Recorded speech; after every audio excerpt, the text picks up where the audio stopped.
Ken, one second. I'll make the other people wait, this could go on a long time.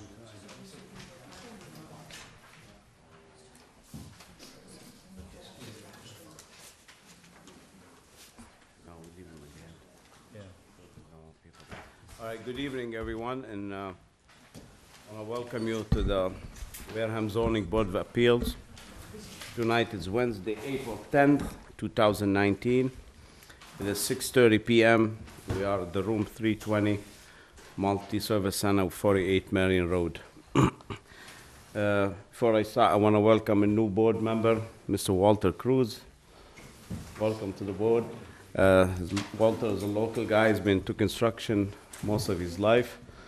Very knowledgeable about, I guess, some zoning, but very knowledgeable about construction. And I guess been here most of his life. So we want to welcome him to the board. I'm going to call the meeting to order.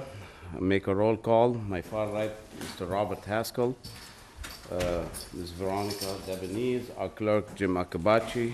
My far left, Attorney Jen Kendrick, Mr. Walter Cruz Jr., and our town planner, Ken Buckland, myself, the chair, Nazi Okalasi. Also just came in, Jake Morrison, regular member Jake Morrison. Just gonna have a few business to do, just take 2 minutes. Okay, about the meeting for the 27th. The minutes. I've reviewed the minutes online. They were distributed earlier today. I've been able to review them. I find them to be acceptable as presented. Therefore, I move to accept as presented. Any discussion on those? Second. Okay, no discussions. All in favor, say aye. Aye. Aye. Aye, oppose, abstain. We have a new public hearing, 10-19, Leon Godet, 2 Benjamin Street. Come forward, please. All right. This is the agenda. This isn't the minutes. This is wrong. This isn't the minutes. Nope. Came out of that thing. No, that's right, that is a minute. They're just done in a little bit. That's the agenda. Okay, And that's the minutes. okay. Just give us a minute, please.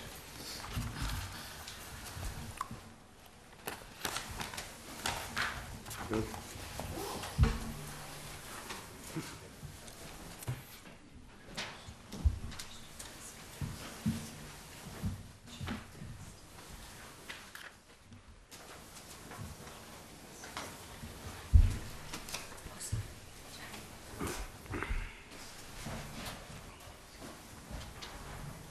Thank you.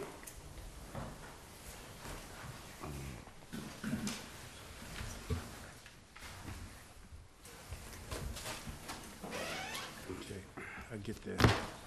Farmer Canis, who said, I'm Farmer Canis, last week, Jake. Jake was You here. weren't here, Rob, right? Correct.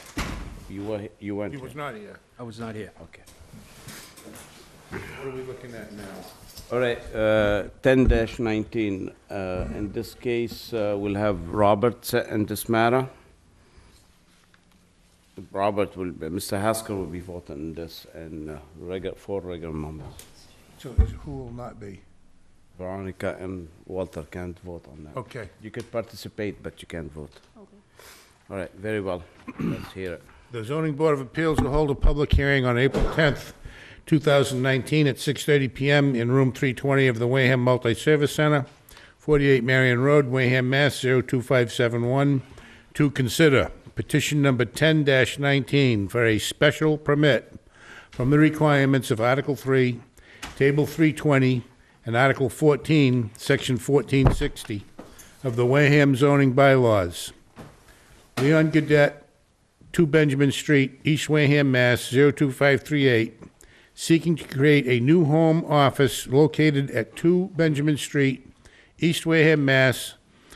It appears on Assessors Map 129B5, Lot 67, in the R130 zoning district. Okay, very well. Just let us know your name and address, and let us know what you're doing. Leon Gaudet, 2 Benjamin Street, Wareham, Mass. 02538. Okay. I'm just going to open a office to run a small business.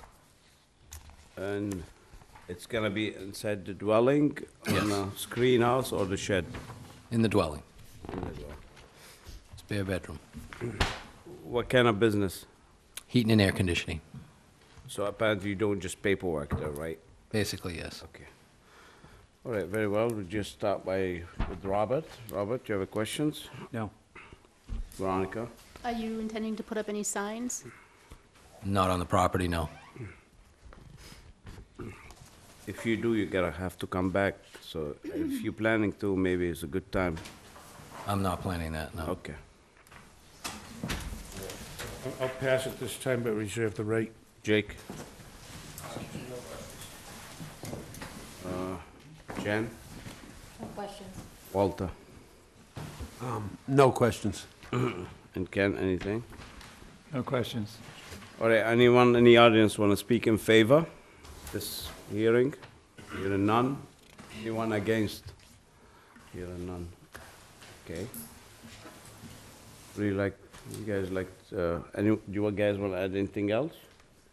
I'm curious if a home office isn't an in-house occupation or in-home occupation isn't already considered a home office or professional trade conducted by a resident of the premise. R-130 SPZ. Okay, now I know why you're here. I do have another question. Go ahead. Any employees going to be, other than yourself, working here? No. With you? That's it. Okay, anything else? All right, hearing none, so I'd like to move to close the public hearing. So moved. Do I have a second? Second? All in favor, say aye. Aye. Oppose, abstain. Okay, what's the wishes? Make a motion to approve to grant As presented? special permit, yep, as requested. Standard conditions to apply. All right, discussion on that? You reference section 510 of the zoning bylaws, which deals with home occupation, What's section 510 ref? home occupations. Okay. Just to reference that in there.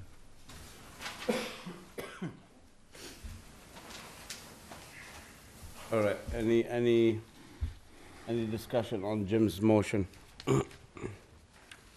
Okay, do I have a second? Second? You can second. Oh, sorry. Someone else can? Second. Second by Jake. All in favor, say aye. Aye. Aye. Oppose, abstain. Okay, carries, thank you. Thank you. Anything that goes in this file? Yeah, you want to sign that? Go ahead. Do you have anything in front of you that you want to put back in the folder? Unless you want it, you can. No. Walter, do that. Thank you. Thank you. Got a pen there? Nice pen. I didn't bring yours. But you still have it. Oh. All right, 11-19, Joseph Medeiros, 119 Glen Charlie Road. Mr. Medeiros here? You don't have a second section? There you go, okay.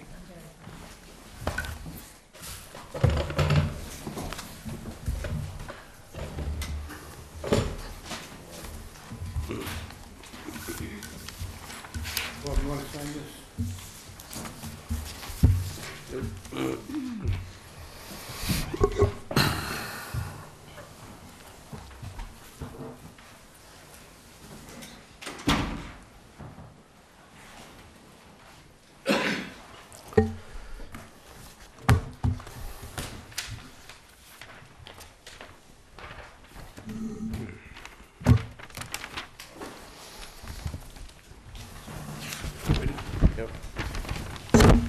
Zoning Board of Appeals to hold a public hearing on April 10th, 2019 at 6:30 PM in room 320 of the Wareham Multi-Service Center, 48 Marion Road, Wareham, Massachusetts, 02571, to consider petition number 11-19 for a special permit from the requirements of Article 3, Table 320, and Article 14, Section 1460 of the Wareham zoning bylaws.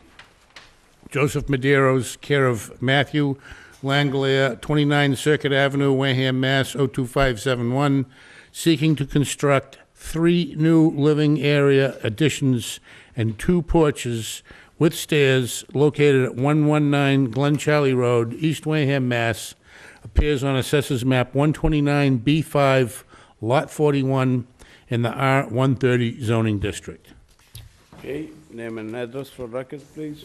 My name is Joseph Maderis. I live at 7 Stetson Street, Taunton, Massachusetts, but my second property is 119 Glen Charlie Road, East Wareham. Matt Langelier, Gateway Survey Associates, 29 Circuit Ave, Wareham, Mass. All right, well, let us know what you guys doing. Want me to take it away? Where's the building inspector's letter? Was there one in this packet? I didn't have one. Just a minute.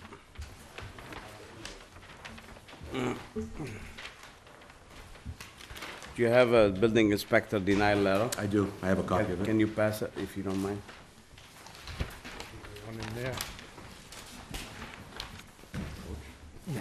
Can you pass it? Do you mind?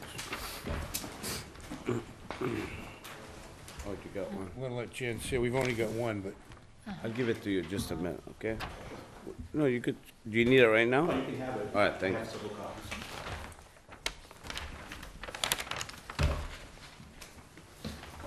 All right, you wanna state Sure. your case while we're looking at this quick?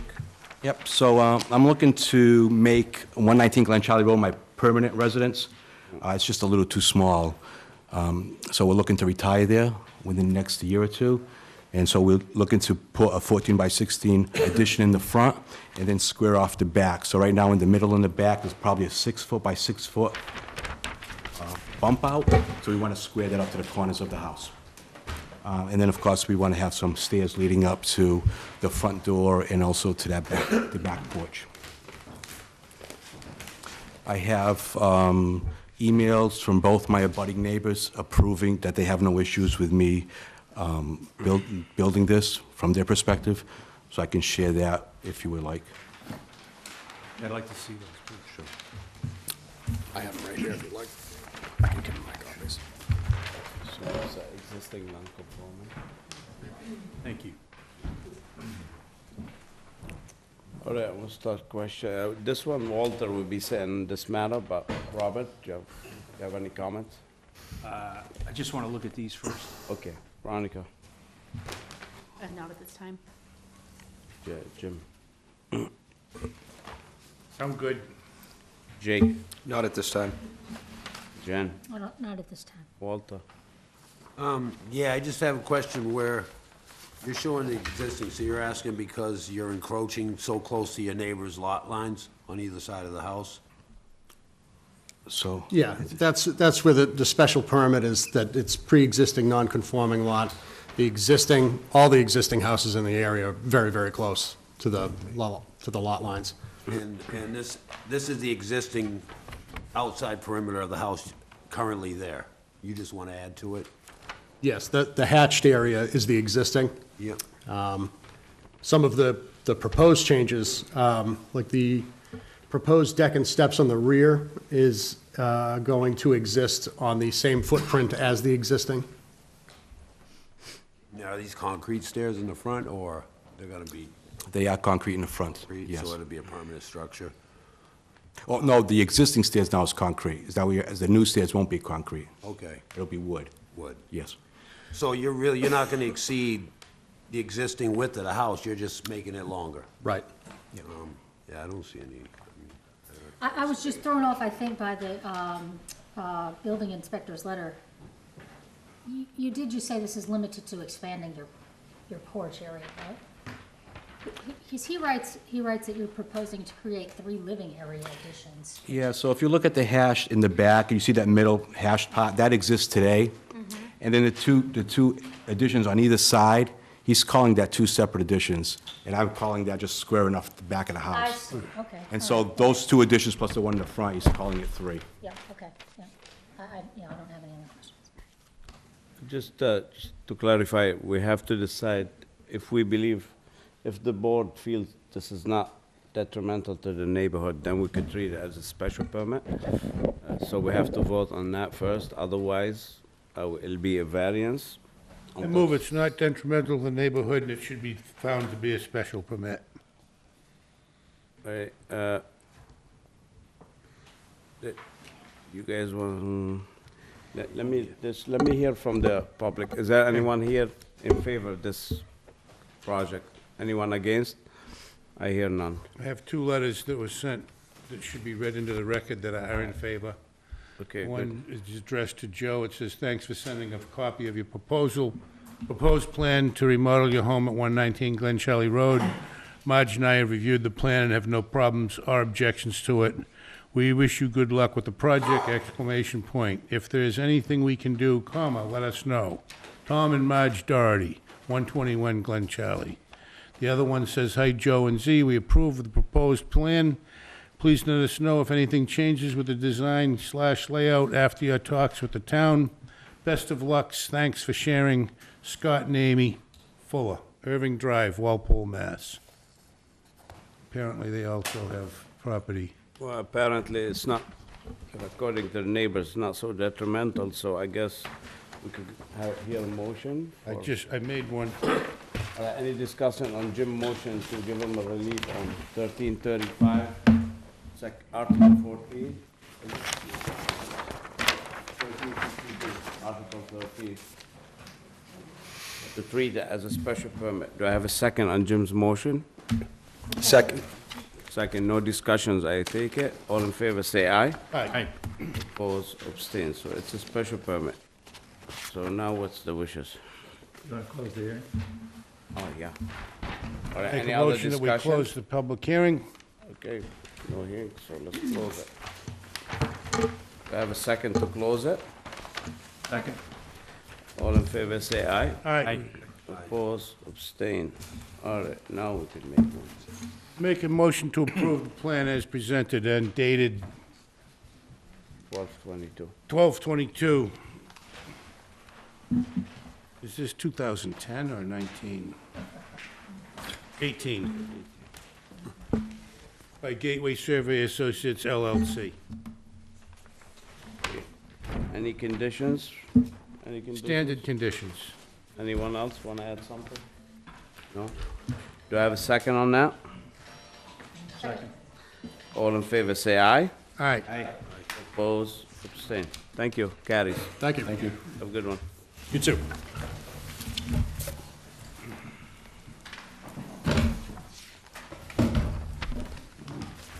All right, Pharmacanis, 9-19.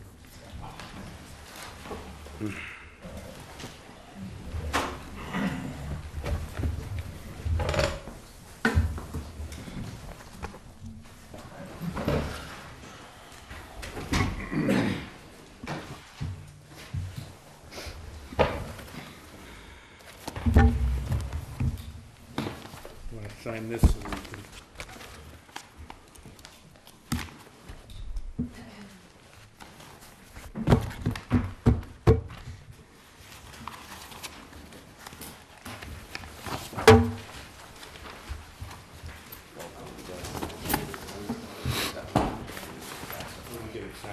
Gets one in, right?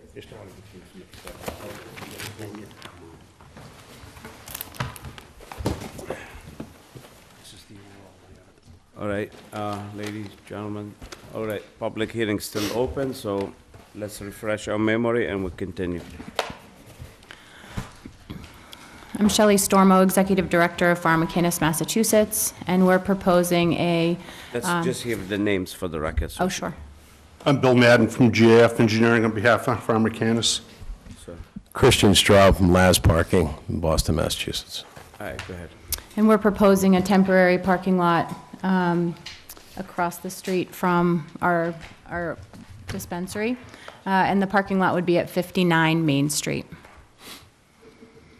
Okay, where'd we leave it last time, and where were we, Bill? At the last meeting, there were a couple of plan revisions to be made, that were suggested to be made. I have copies for the board.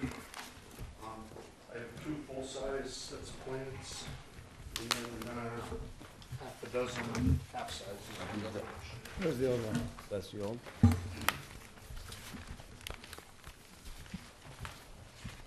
This is the old one? Just for reference, okay. This is the old one. Okay. Yeah, I like the little ones. Thank you. That's what he's handing out. Actually, I'll give this to Bob. Oh, it's me? Okay, thank you.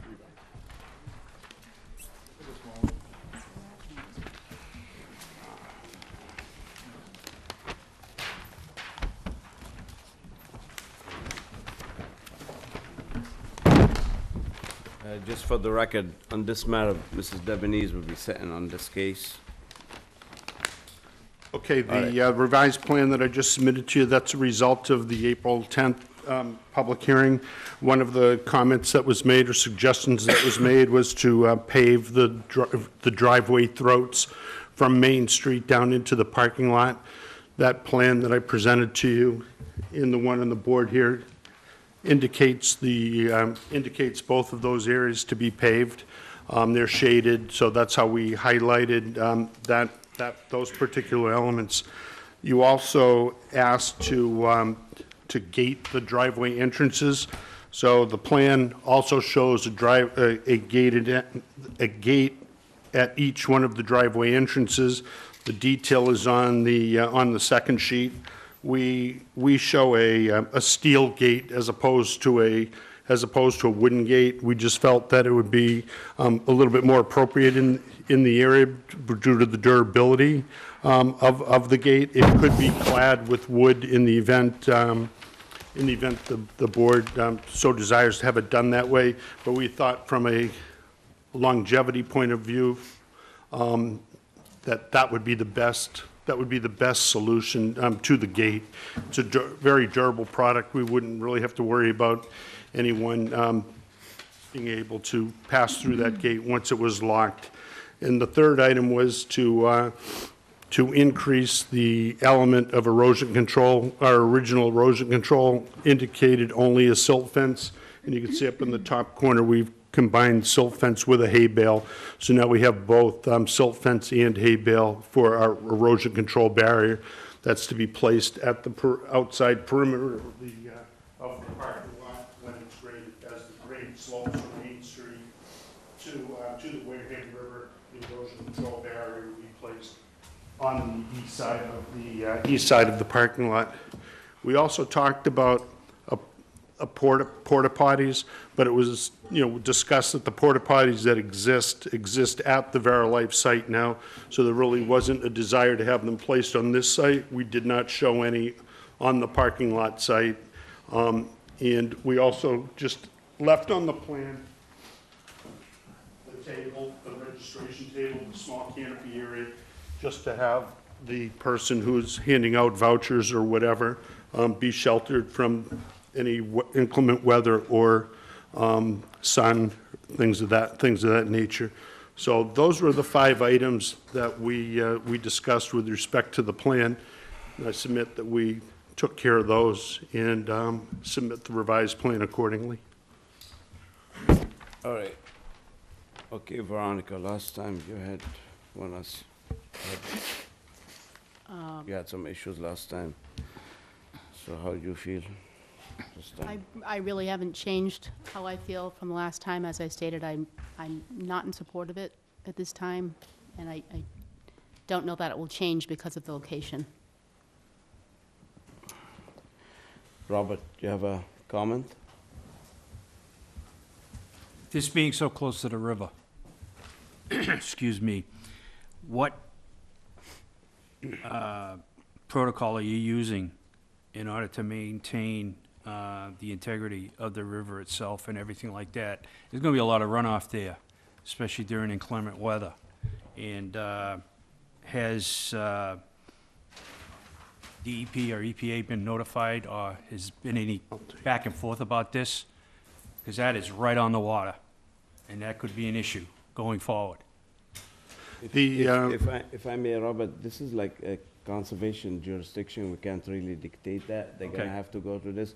We want to stick with the zoning part of it. Okay. If we don't mind, I'm sorry. No, that's fine. That's fine. Do you have any other comments? No. Traffic, impacts, neighbors? I just think there'd be an impact here. Right, they're gonna have to go to conservation, and they will have to tell DEP all these things. That's different, separate application. All right, thank you, Mr. Chairman. Thank you.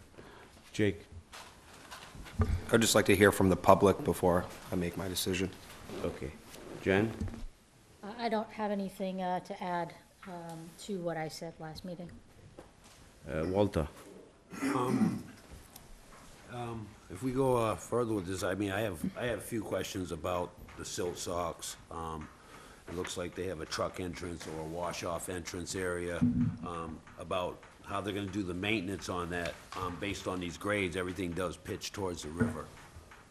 Back to conservation. So, I would rather, see how conservation felt on this. Okay. Myself, just seeing You it. want to discuss the, so you want to discuss the paved area, which area, the paved area, the entrance? The paved area and the entrance, yeah, right here where it's showing, we're talking about, basically it's like, what we call it's like a truck wash area or an area for receiving, when vehicles are coming in and out, but it's more so the maintenance based on the amount of traffic.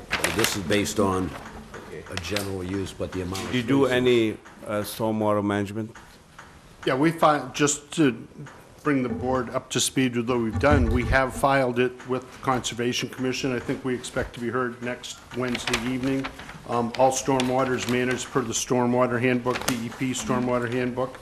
So the standard DEP protocol is being followed with stormwater management on the site. So yes, there's drainage calculations that are part of that application, as well as the stormwater management form, the mitigating measures that we're proposing as part of the construction of the project, including the long-term maintenance of the parking area itself. We do need to see this, where stormwater management, it is our jurisdiction, so we want to look at it, You have details in the plan on the drainage system. the report. Did Charlie look at the report? I didn't submit the report to Charlie. All right, we'll get back to this matter. Walter, anything else? No, that was pretty much it. Ken, you want to add something? No. All right, let's go back to the public. Anyone in favor first? Favor? Nazi, sorry, Conservation, I'm Sandy Slavin, Chair of Conservation Commission. Just 1 minute, Miss Slavin, 1 minute. Just, you want to come forward first? We need you to come up and speak into the mic and say your name for the record.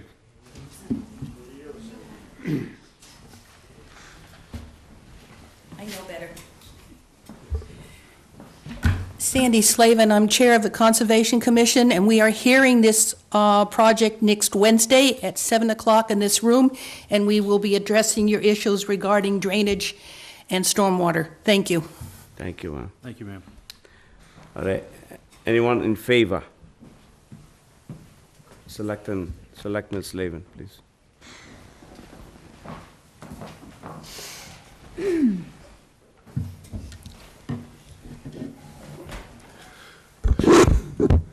Good evening, everybody. This project actually goes way before this. About 6 years ago, we finally were able to contact Mr. Baker, the owner of the property. As everybody knows, the property's been pretty well run down. The neighbors over at British Landing have been pretty vocal for a long time about the looks of the property, etc. I've been working with Mr. Baker after taking about 2 years of conversations back and forth to have something happen there. There was approved a 16-slip marina by basically DEP and the state for this property a while ago. There were some issues between the town and the property owner which caused them a lot of problems which were resolved. Going forward, to bring up the current time, the marijuana business that was put in was originally a medical marijuana facility. At the time that we approved that as a Board of Selectmen, the state hadn't really finalized its regulations, and we had really no idea that the retail would also be available with medical. At that point in time, if we had known that ahead of time, we probably would have had more concerns about location. The problem is that medical marijuana has to be in what we call the institutional zone, and therefore it restricts them to where they can be, which is basically around the hospital. Going forward from there, we had some more discussions with Mr. Willis, who's behind me, who basically controls the property, and we were talking about different things. What came up was an issue with parking. Our police chief went to the two existing towns to discuss parking issues, which were really a problem for the first two marijuana clinics that opened up in Massachusetts. We were looking at a potential of 2,000 or 3,000 cars in a day showing up, and we basically resolved our issue originally with the parking, if you remember, down by Waterways. That didn't work very well. Waterways basically, off the record, they had an issue with the dollar amounts of parking costs. The town then stepped up to help them out by leasing out temporarily Tremont Nail Facility with a shuttle system, which is there now. At that point there was other discussion, and basically Tremont Nail has to have remedy for some of the toxic waste that's in the property. We have a state grant, which we're processing to take care of. So I believe, Ken, sometime in April, we're starting the project, correct? That's correct. Okay, We've so started it actually already. So basically, that was just a temporary fix for them. The other piece is you could end up, at this point here in time, we were looking, saying, well, I guess they're going to have to park in downtown Wareham along Merchants Way, et cetera. The town felt that that was going to be a little bit of a problem overall. We could let it happen that way, but to do the best thing possible, Mr. Willis actually came up with an idea of temporarily, and I repeat the word temporarily, leasing out for no more than 24 months max, that his facility for them to park while he is developing this property. I can only say from the Board of Selectmen's point of view, from the town, from economic development, this is a major piece of property with great potential for the town. The project is not going to be a parking lot. It's a temporary piece to allow us to function until they find suitable parking or a suitable relocation of the whole facility. My game would be to basically try and have them find a relocation that works for them, whether or not we have to change some zoning, whatever, because the location doesn't lend itself to the volume of a retail and medical marijuana facility.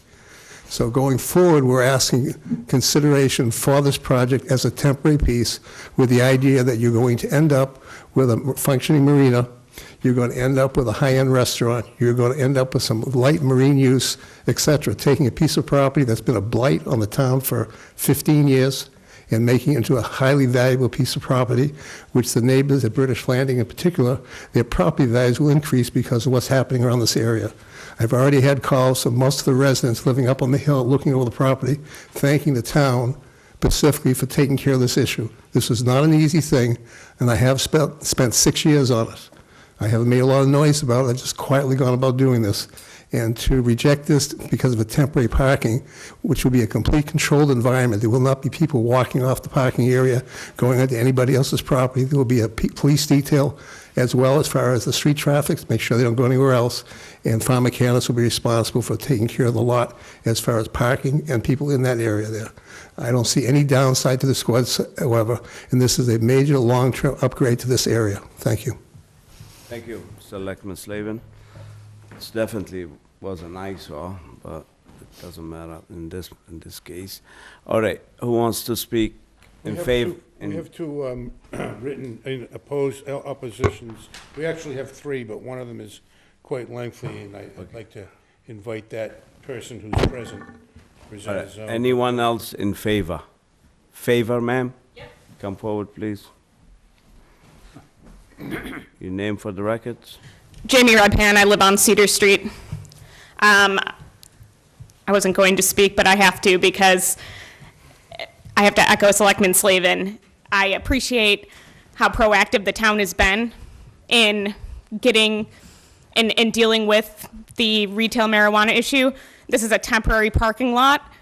It's not an eyesore. The property's already been improved by having things done to it, and it's only going to improve more. And while we're waiting for it to improve more, if we can have a private property owner, help out another, entity, I don't mind that. There are many roads in and out of our neighborhoods. If traffic is an inconvenience or a concern, it's a temporary inconvenience, and I'm quite frankly just glad that we're able to have this business in town and bringing some money in. That's all. Thank you. Anyone else in favor? Yes, sir.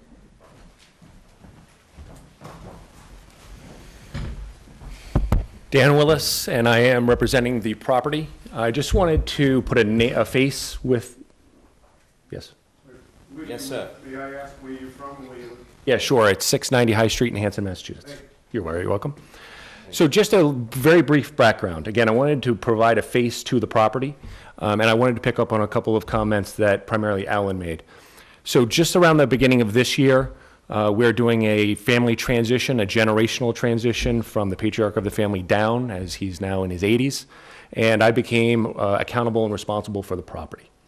As a result, I was also engaged with Alan and the town and was being notified on a frequent basis about the potential risks of the property, safety risks primarily, and some homeless people potentially living there, and clearly the eyesore it was. At that time, I decided I was going to take immediate action and become a good neighbor. Okay, 15 years of that going on to me. Again, that was all before me. I look at this as a... Sir. Apologies? Anyone want to speak? Sir, excuse me. Anyone wants to speak has to raise his hand and come to the mic, but we can't interfere when you'll have the chance to speak. Let the gentleman finish, and you have all the time to speak.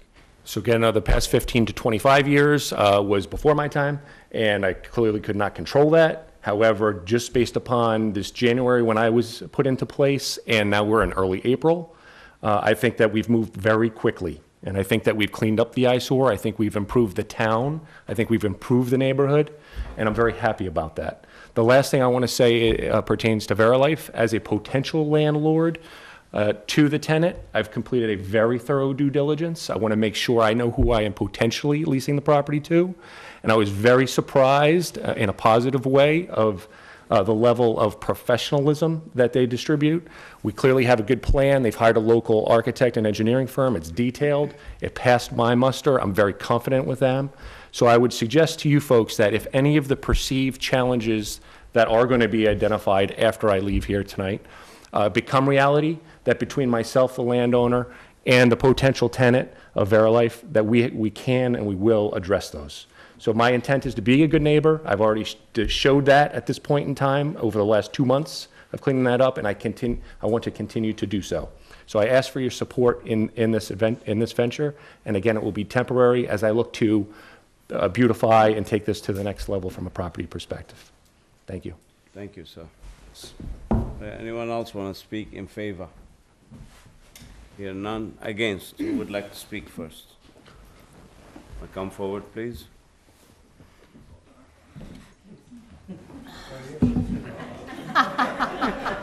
Do you mind? Sir, do you mind that he came ahead of you? Do you mind? Sir, do you mind he came? No, whatever. All right, name and address for the record. My name is Claude Point. I live at 58 Main Street, directly across from this property. Okay? Good. I have some concerns about this drawing, number one, but there's a lot of other concerns I have. So the entrances that are presently there between the chain link fence are not going to be the entrances. You're going to have new entrances, one on either end of that existing property? That's correct. Sir, Okay. excuse me. Mr. Plant. It's always you have to direct the question to us. It's up to Oh, I'm us to sorry. ask for an answer. Okay, I'm sorry. Yeah, go ahead. So you have concerns about the fence if it's gotten removed? The fence is going to be completely removed? Okay, and... No, I'm asking, is that? Yeah, that's what's is the gonna- fence gonna be removed and replaced with just a gate? Yes. Yes. Okay, so people can go in there, walk across there if they want to walk across there? Apparently they can, yeah, if there's no fence. Okay. Is the sidewalk going to be extended from where it is now, next to Bessie Park, to continue on towards British Landing? Because right now, it looks like people are going to get out of their cars, and they're going to just meander across the street because there's no sidewalk to walk down on that side of the street, on that easterly side of the street. On the westerly side of the street is a sidewalk. I don't see a sidewalk proposed, correct? There's no sidewalk proposed in the No town sidewalk. layout, no. Is across the street there's a sidewalk? Yes. There's one. We're going to, just to elaborate on the sidewalk in front of Bessie Park ends right at that corner of the property. And we show a crosswalk there that would be, they'd have a police officer at that location directing people from the parking lot to the sidewalk on the west side of the street and then to the Verilife facility. The sidewalk, sir, it comes right to the property. I understand It just that. entered. Right. I mean, if this ever gets approved, I don't want to get it approved like this. I want that sidewalk continued, because now all these people are gonna go across the street from either that opening or the other opening, you know, the Nodley opening or the Sudley opening, and then they're gonna cross the street. Could cause a problem. Right, but there's a sidewalk in the same side of their property, There's a sidewalk on the other side of the property. and next to them. It ends at their property. Right, exactly, So if that somebody Nodley walks end. in a parking lot, goes out of the first entrance, they could walk on it. Right. You want, you have a set No, of he's plans? I have a copy of the map. Continue down the No, I front. understand, but there's one, so what's the, so they don't really have to cross. I'm assuming they could just walk in that one. But anyway, I'm saying if the people. Point taken. Well, Point all right, let me just talk about the entrance here. Are the cars gonna come in one entrance and out the other, or are they gonna just meander and have a traffic jam in there? Like they're gonna create down the street? We haven't discussed that, but we will, I think it's a good point. So you think it's a good idea to have one entrance, one exit? I mean, that's the way I see it, but I think that's gonna force these people on the southerly end, the southeast side of that entrance, to force them to go up Cedar Street, which is a very, very steep street, and it's not a very wide street, and there's always a problem there with people coming down the hill, especially with people parked at the bottom of that hill on both sides. May I say something? Yes, go ahead. If I'm recalling correctly, am I correct that there's going to be a staff person from LAZ? There will be two staff people in the parking lot during business hours, so. That doesn't tell me anything about what they're gonna do, though. Well, I think if I was hearing your concern, and perhaps I wasn't understanding you correctly, but if I was hearing your concern, it related in some sense to, not having any control over where cars were exiting and coming in and that sort of thing. And my suggestion to you is that based on their presentation last time, they've hired a very reputable and large parking company that runs all the parking garages of Boston, and they're going to have two staff members there full-time to direct things so that, again, if I'm understanding the nature of your concern, drivers doing what they will, meandering around, they're not going to let that kind of thing happen, is my Well, understanding. it's easy to say that, but you can lose control very easily. So what I'm saying is, that road is a busy road right now, but people going to to Zucco Marine, going to their apartment houses I where live I down live. that area. I know. Okay? So, Cedar Street is busy going up and down, because if people can't come down Main, they're going down Cedar. And then at the end of the street, there's a bottleneck at that little turn. And you have all the EMT people coming in, dropping people off at the hospital, they're making that turn. I don't know, I live at 58 Main Street, and I find myself on a weekend, I really can't drive that way because I'm gonna be caught in traffic. 3 or 4 cars in front of me, and you can't move, so people go up through Toby Hospital. And I can't see how this is gonna work, because there's so much traffic going down Main Street, they don't even give you a chance to come in. There's no light there, there's no police officer, all right? And then the other thing is, if you have a sidewalk on that side of the street, it's gonna prevent people from crossing the street to be in danger of cars coming down. I mean, you're talking about how many pipes? 75, 80 people walking across the street when they come and go? I heard that the turnover was every 10 to 15 minutes, people are being turned over in this business. So that means there's gonna be constant traffic walking back and forth on that street with people in their funny vests, with their bright colors on, directing traffic with cones everywhere. I mean, we're in a historic district, and granted that this is an improvement over what we've had, even taking all that stuff out of there was an improvement, but it's still not helping out, the historic district. They had a barrel out there in the park with signs up there saying Verilife, and there's no parking for Verilife. And all those things are just falling through the cracks because they're not really policing this. Last night I took my dog for a walk, and there's cigarette butts all over the ground. Who's Well, picking those with up? all due respect, sir, that the cigarette butts and nips on the ground long preceded Verilife. Okay, well, I'm just saying, well, you know that for sure? I live in that I mean, area did you too. go down there and I see walk my before they dog, and moved I live in? in that area as well. Drive by it every day, multiple times a day, sir. Yes. Yeah.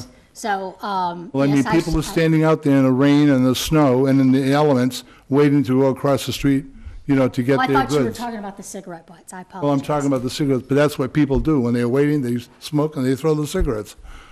All right. Again, I think that's a town-wide problem with NIPS as Right. well, but. All right, let me ask, so you suggest to have a sidewalk all the way across? I think the sidewalk should be continued because that's such a busy street. Okay. That it's going to prevent people from going across the street here. They're going to go all the way up on that side of the street and then cross right where Verilife is. All right, I mean, very well. that seems So- to be a logical solution. So if the applicant put the sidewalk, would that satisfy you? Or you still have Well, other issues? that would certainly be something in the correct way. All right. I mean, right now, there's a runoff at 7276 Main Street, my neighbor, he has a very steep hill, and when it rains, when we have torrential downpours, it goes down that hill and washes out, you know, where Gray Lumber used to be, or where Baker Boats used to be, all the time. There's a catch basin there, but there's not, it can't handle it. It just goes all over the place. And now, these entrances are in different locations, so it's not even at the base of 7276 Main Street. So I don't know what they're gonna handle that water coming down there. It's gonna be going, you know, either up to that. The water coming from Cedar The water Street? coming from the hill at 7276 Main Street, the big gray house, I think. Well, that's the town gonna have to handle that water, then, not the applicant. But if it's going down, Applicant have to handle their own water, have to Okay. manage their own drain, not the town's drain. okay. You know what I'm saying? Yep, so if they add that sidewalk, they could probably provide for that drainage to work. So But we I, will ask the applicant if they're willing to do sidewalk. It's a good point. We'll okay, discuss but that. I'm saying, right now, we're just talking about this plan. We're not talking about anything else. Is that correct? Correct. Okay. I guess, Just because there's a lot of people, we can't take a lot of time. No, I So understand. we have to give chance someone I else. understand. So your main concern is sidewalk. my main concern is the safety of the people, and I'd like them to stay on that side of the sidewalk. I'd like to stay Okay. on that side of the street for safety. All I right. mean, of course, there's going to be a couple of people that are not going to observe what's supposed to be done. They're going to do what they want to do anyways, you know? Right. But I'd rather they stay on the other side, because on our side of the street, we have residential people there that have people that come park there. All right, very good. I think Jim has a question for you. Jimmy, did you have a question? I'm all right. It kind of got answered. Okay, anyone else want to ask the gentleman a question? Okay, so we'll give a chance someone. Thank you, Okay, sir. thank you. Next, gentleman.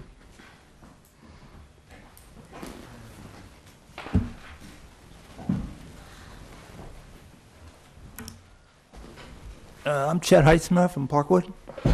Just the address for the record. I'm sorry? Just the address for the record. 50 Parkwood Drive. Okay. So, I'm sorry, I'm just a little confused about the process. Do you folks consider in this application the traffic patterns that are caused by this modification? Or is that somebody else's No, job? we do consider that. Okay. Now, when you're coming from the east over the bridge, okay, are you aware that people who want to turn left into the lower Main Street back traffic up behind them because there's no way to get by on the right? Since the town improved that area, we no longer can get by on the right. So the traffic amounts behind those people becomes quite extensive. Okay. The second thing is, as the gentleman before pointed out, the people coming out of Main Street, when they've left that area, have a choice of turning either right or left. To turn right, you must wait for the traffic to go through town.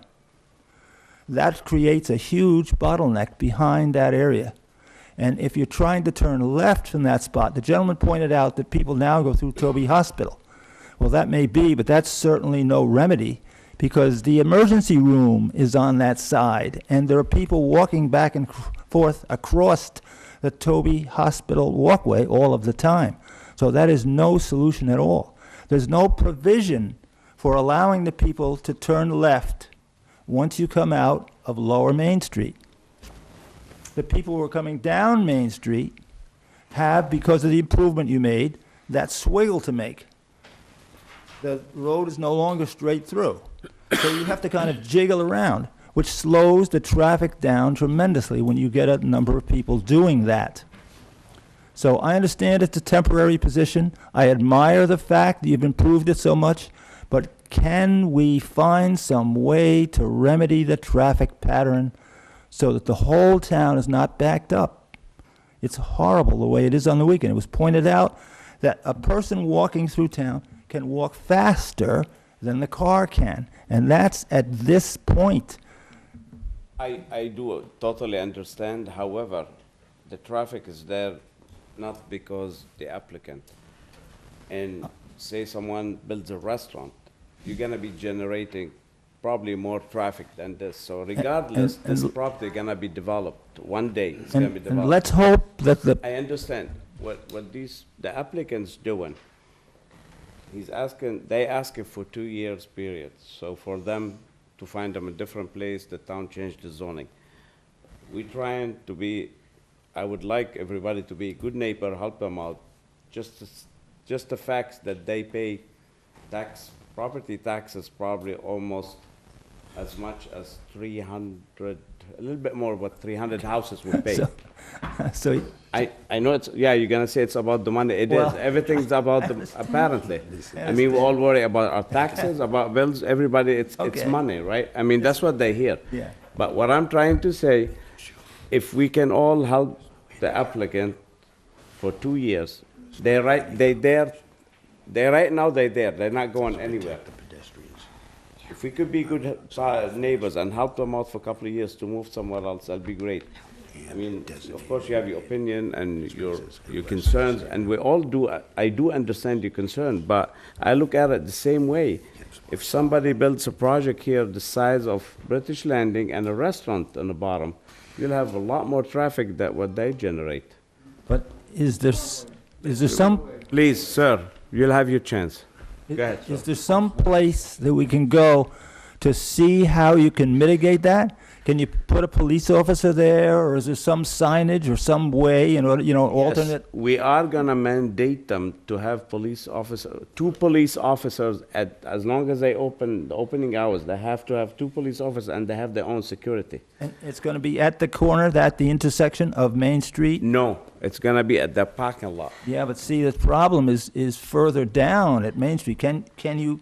We can probably put a condition, put one on an officer on Main Street, Perfect. and officer at the parking lot. Bless you. Yep. And best of We'll luck. take that into note. Thank you very much, sir.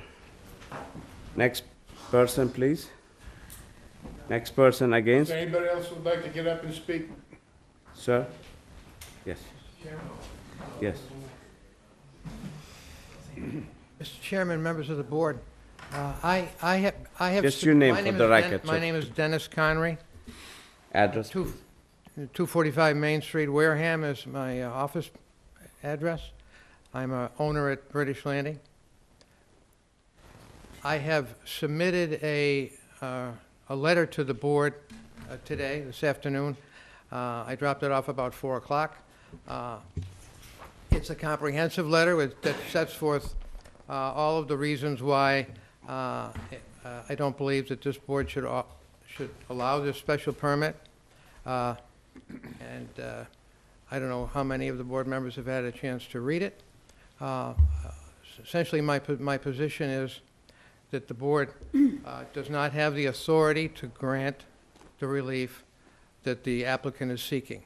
What the applicant is seeking to do is construct a parking lot on Lot 59, which is located in the Wareham Village 1 zoning district. There's no authority to allow this board to construct, to permit the construction of a standalone parking facility across the street. If you look at the zoning bylaw is the rule by which we are all governed for the use of land in this town. It can't be disregarded because it's expedient or there's a crisis or there's a necessity. this petition is being presented to the board as a temporary remedy. There's nothing in the zoning bylaw that says that you have any more authority to issue something temporarily than you do permanently. In the Massachusetts statute, section 40A, which governs zoning, there's nothing that says that boards of appeal can grant relief on a temporary basis that wouldn't be appropriate on a permanent basis. So I believe the board has to look at this and say, should we grant this, period? Is this authorized by the Town of Wareham zoning bylaw? So, I sorry to interrupt you, but does not section 6 of 40A permit conditions on special permits? Would that not allow the condition that it only lasts for 2 years? Section 9. Section 9, I'm sorry. I have not seen, I researched that and I didn't find a single case that said that a special permit can be granted for a limited period of time. Well, do It you, can be granted, the word time is mentioned in chapter 40A, section 9. do but but in do my you, op- do in you my- agree that time would be a condition? Duration would be a condition? They don't mention the word duration. Well, Of the they special mentioned the word permit, they say- condition, and my they point use- is that there can be any number of conditions on a special permit, and I'm just asking you, wouldn't duration be considered a condition of the special permit? I don't think so. Why not? I didn't find a single case that a special permit was issued for a limited duration. You can limit uses to times But that only means of it the wasn't day. litigated. Excuse That me? only means that issue hasn't been litigated. If I can add the wording in the section 9 special permits. It says such permits may also impose conditions, safeguards, and limitations on time or use. On that- time of operation. He's right, once a special permit recorded, you can't just say only for 2 years and take it out. Once it gets recorded, special permit's there. I think you can. And the concern. Thank you. I agree with that. I agree with that. Correct. And But it would also, in order for the board to issue a temporary special permit, it has to make the same findings that it would for a permanent. In other words, that this meets the criteria for special permits, which first and foremost says it can't be detrimental to the neighborhood. Well, you're going to add 600 cars a day into a busy neighborhood with 2 trips, 1 trip in and 1 trip out. It's going to be operating, to my understanding, 9 to 10 hours a day, 7 days a week. It's going to fundamentally change the nature of the neighborhood. As an earlier person commented, you've got security personnel dressed up with their iridescent clothing, and they got the cones out. It looks like it looks similar to an accident scene or a crime scene, and it doesn't look like a nice bucolic residential neighborhood.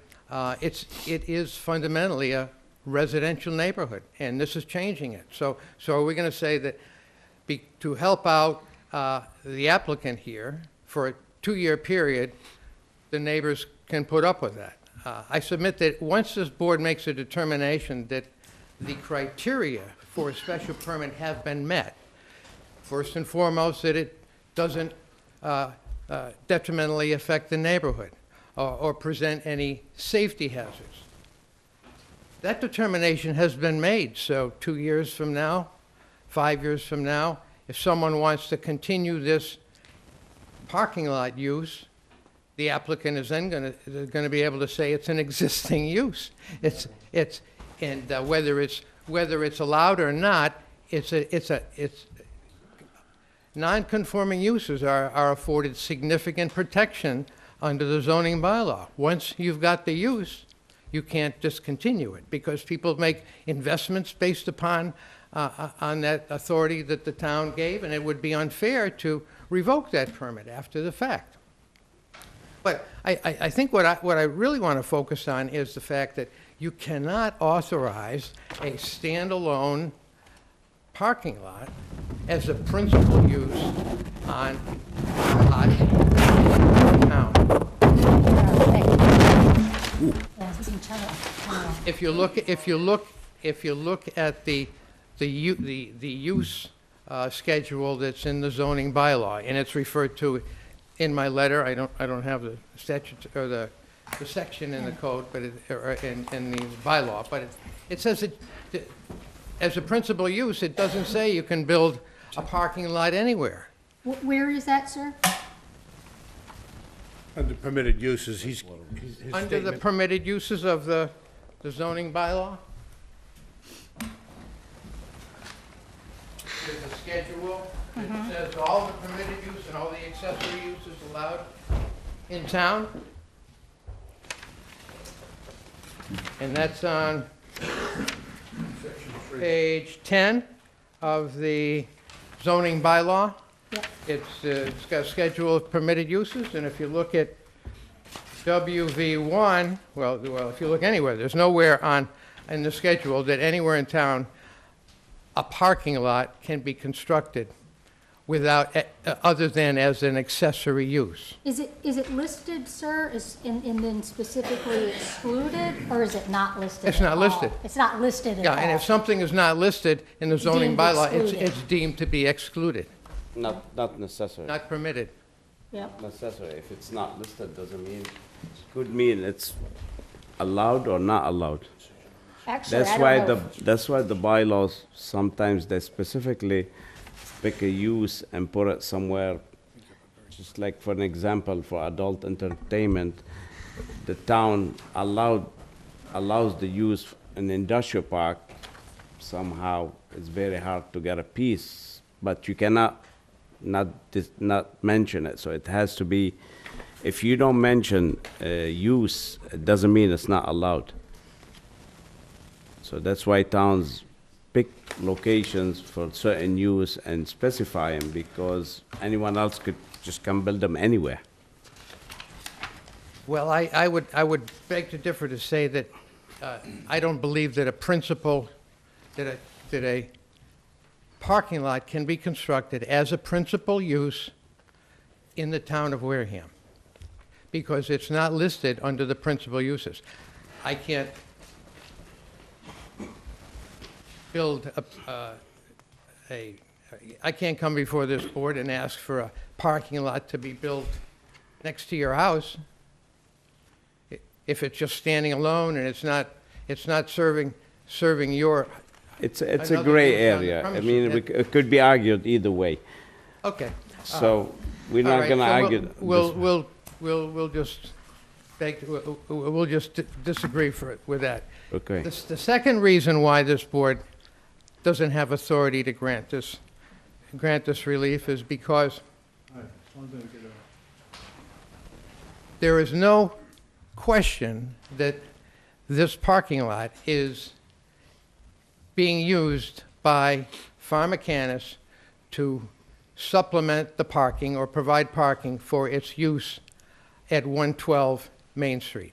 No question. The advertisement in the newspaper said this parking lot is for overflow parking on lot 112.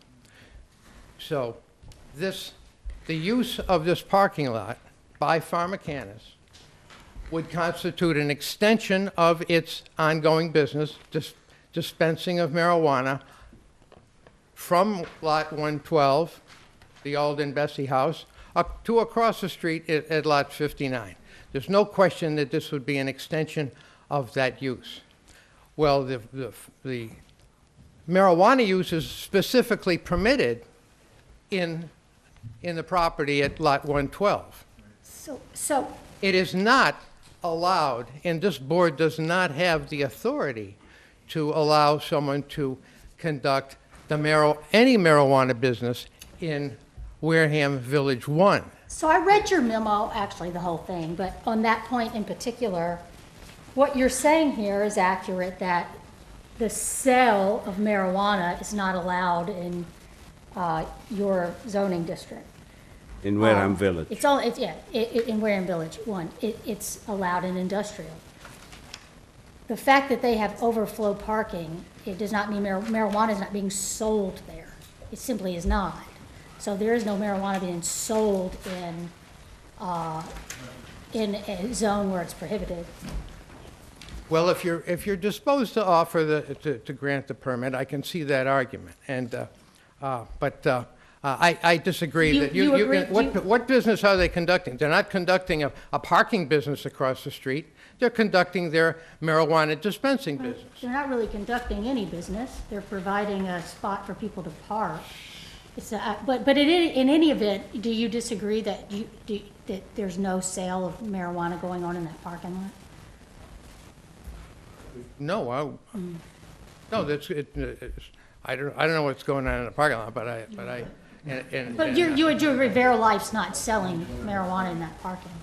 No question. Yeah. No, I'm not assuming. I'm not alluding to that. So, if I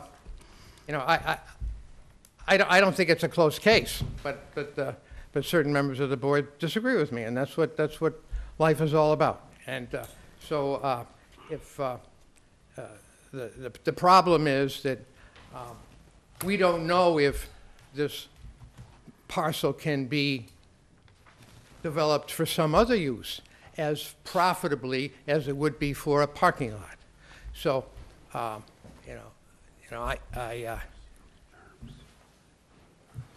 there's probably a reason why it was vacant for 25 years.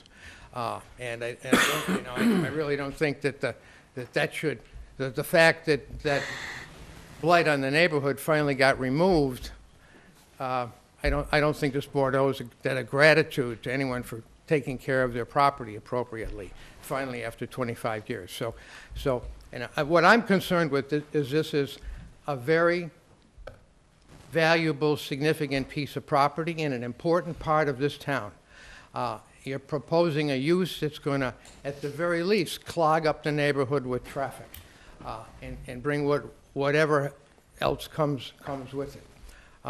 And I submit that to take a position that this proposed use that's going to bring that traffic that the previous gentleman talked about, it's not going to have a detrimental on the effect on the neighborhood, is really not a rational determination, in my opinion. All right. Just a few corrections. You said that's a residential neighborhood. It's Wareham Village is business and residential. And you had mentioned they have 700 cars. We know I've asked many policemen and many people, they have at the most 400 cars a day. Between 250 and 400, they have 700 customers, not 700 cars a day. So that's not 700 cars coming in 10-hour period. You're looking at about 250 or 300 cars at the most. I'm gonna give a chance to someone else. You could come back later. Yeah, But let me get any suggestion to the parking lot that enhance or make you feel better about it. If the plan to be approved, if any suggestion. Well, on the parking lot, my compliments to the designer. I thought it was very professionally designed. It certainly doesn't look like a temporary parking lot to me. Looks like a parking lot that you'd want to have there for a long period of time. But I would make one comment, and it was in my memo or my letter that I sent, was it certainly seems appropriate to me to have the sidewalk continue on down, Okay. so people can walk on both sides. If someone's going to come in here with a development in the future, if they happen to find some use that would make more money than this parking lot, which would surprise me, but that use would require a sidewalk down there. I know when we built British Landing, they made us put that, and I was involved in that. All right, thank you. Thank you. We'll get back to you. Could I ask that my letter, I don't know what the board's protocol is, could it just be entered into the record without reading, but as part of your... We will. Just read it for the record. You want to read the whole thing? No, just, well, for the record, we have from Attorney Dennis Connery, correct? You, Mr. Yes. Connery? And the letter dated April 10, 2019. It's addressed to the Chairman of the Zoning Board and the board members. and it's the reference for Fire Mechanics Mass, Inc. And that's petition 9-19. Thank you. Thank you, Mr. Chairman. Thank you, sir. 6 Thank you, pages in Counsel. length. Sir.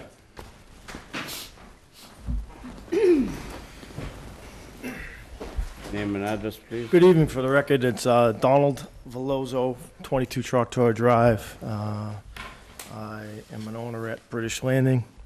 So what amazes me here is this is a new bylaw for sale, and this isn't something that's been on the books for 20 years that we now have to revisit. This is something that was contemplated a very short time ago, and the residents spoke. This is where we want cannabis sales, and this is where we don't. To the lady that you've made a point that cannabis sales are not, I'll point out that they have, they're giving out tickets, and it's part of their sale. It's definitely part of their operation. It's definitely part of the sale. They have to hand out vouchers to get in and out. So it becomes part of their business operation. So I think I disagree with you on that point that you made. What is it that takes place, sir? Well, you made the point that they're not actually selling marijuana there, but I think that it takes more than that. Can you stick to, let's not be argumentative. No, I was interested in hearing his argument. I know. Yeah. I mean, I just wasn't, right. I'm just wanting you to tell me what it is that they do. Well, they're handing out vouchers for people. It becomes part of their operation. So you can say it's not, but I don't think that you're being fair with that argument that they're not selling marijuana on the site. Well, that's why I'm asking for your argument, sir. We can disagree, but No, I'm interested in hearing your argument. Maybe Well, my I may be argument is they're handing persuaded. out vouchers to get into their business. It now becomes part of their operation. You can't get into their business without that voucher. That now makes it part of their business. Now, and you can argue that it doesn't, but I submit that it Again, sir, I does. was just trying to hear your All argument. right, that's enough. Continue, please. So, one of the problems we have, one of the issues residents have when this board grants a variance or a special permit is, what is our recourse after when things don't work out as they were quite planned? And the process is, we have to come before the board, request a hearing. It's a very burdensome process. So we're given the benefit of the doubt of something to give them a special permit where it might be a little bit gray, as I've heard it described. And I don't think that's fair to the residents, to put them through that burden. I've heard that the police are going to be enforced. I still can't find where this board is now going to supervise the police and require police. Perhaps a selectman could be with a permit, but this board is not going to tell the police that you have to put police officers over there at that site when perhaps they don't have any available. Then what happens? So you can't rely on that as a means of safety. I think that the business pays the They can, but there's many times that details are not Sir, filled. Let me answer your question quick for a ahead. fact. We condition the special permit. If there's no police, they can't open. It's one condition, the special permit. And who is going to enforce that Believe they me, don't open? We are, Police, they can't, okay. everybody watches this business. Trust me. Okay. It will be watched. Well, we're going to tell them they can't open because they don't have a police officer. And Correct. the police officer is going to stop them from opening. Okay, I'll take that. I guess everybody else can. Actually, the enforcement officer, for clarification, the enforcement officer would be the building commissioner. I understand that. And he's going to act through this board, correct? No, he acts on his own. You could go put a cease and desist right there. Okay. And who enforces the cease and desist? He does? There's a whole legal process, sir, that the No, building and authority has, so. I understand. Hello, can you please, it's going too much here. Can we just take turns and take it easy, please? It's going out of hand. Just take it easy. Everybody take a deep breath and take it easy. Cease and desist stops the business right away. If they choose not to close the door, the commissioner call the police right away and close this door. Okay. I just wanted to make sure Okay. we relied on the police All right. again. Please, sir, can we keep it quiet so we can hear the gentleman? Keep going, sir. So, I mean, so far, this hearing's been open 2 evenings. I've heard support from 5 proponents. And Right. out of those 5, 2 of them made a case against. They had conditions that don't exist, sidewalks. There was one, Mr. Willis? He spoke very eloquently, very credible. I just don't know that he could react when he has the lease to bring about change. But I do appreciate that the owner of the property would work, and that, that is an argument for. But I must say, the other people who spoke for, that, to me, that's an argument against. They're given conditions that they could, that they could live with it. Selectman Slavin, I appreciate where he's coming from, but he used his own words. Had they had to approve this today, they wouldn't. It's what he said. It's not fitting with that area. This is an area institutional for medical marijuana that fits with the area. The applicant here is asking for something more, and I think you're asking the residents in that area to live with something they really shouldn't be forced to do. I think you're putting the burden on the wrong people.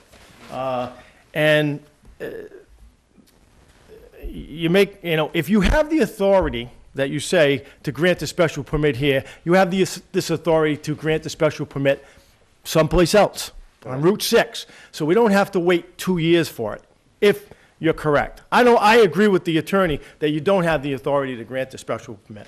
I don't believe so either. I don't think you'll win that argument. Let me just...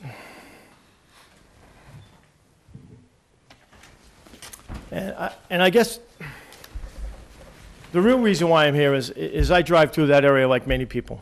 And I see people get out of a minivan now, and what happens is a couple people get out, they stroll across the street.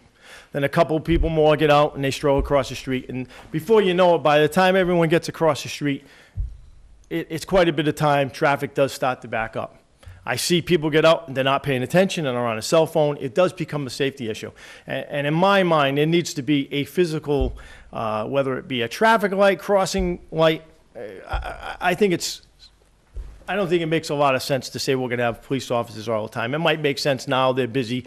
In another 6 months, there could be 2 other shops in town, and maybe business isn't going to support all the police. There's a lot of things that change. This board will change, the selectmen will change, the owner perhaps could change.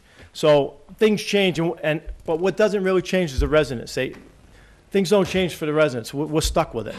And, correct. Well, you just said it. So when 2 other dispensaries open and down, and they slow down, they have to come back here and modify the permit. If we can, let me finish, please. If they condition 2 police officers, they'll have to come back and modify it to say 1. But if they say in 1, this means that at least the traffic cutting in half, so it's better for the resident. We all know it's gonna slow down, because within 6 months, there's gonna be 30 dispensaries in the state opening, and especially around here, there's a lot of them.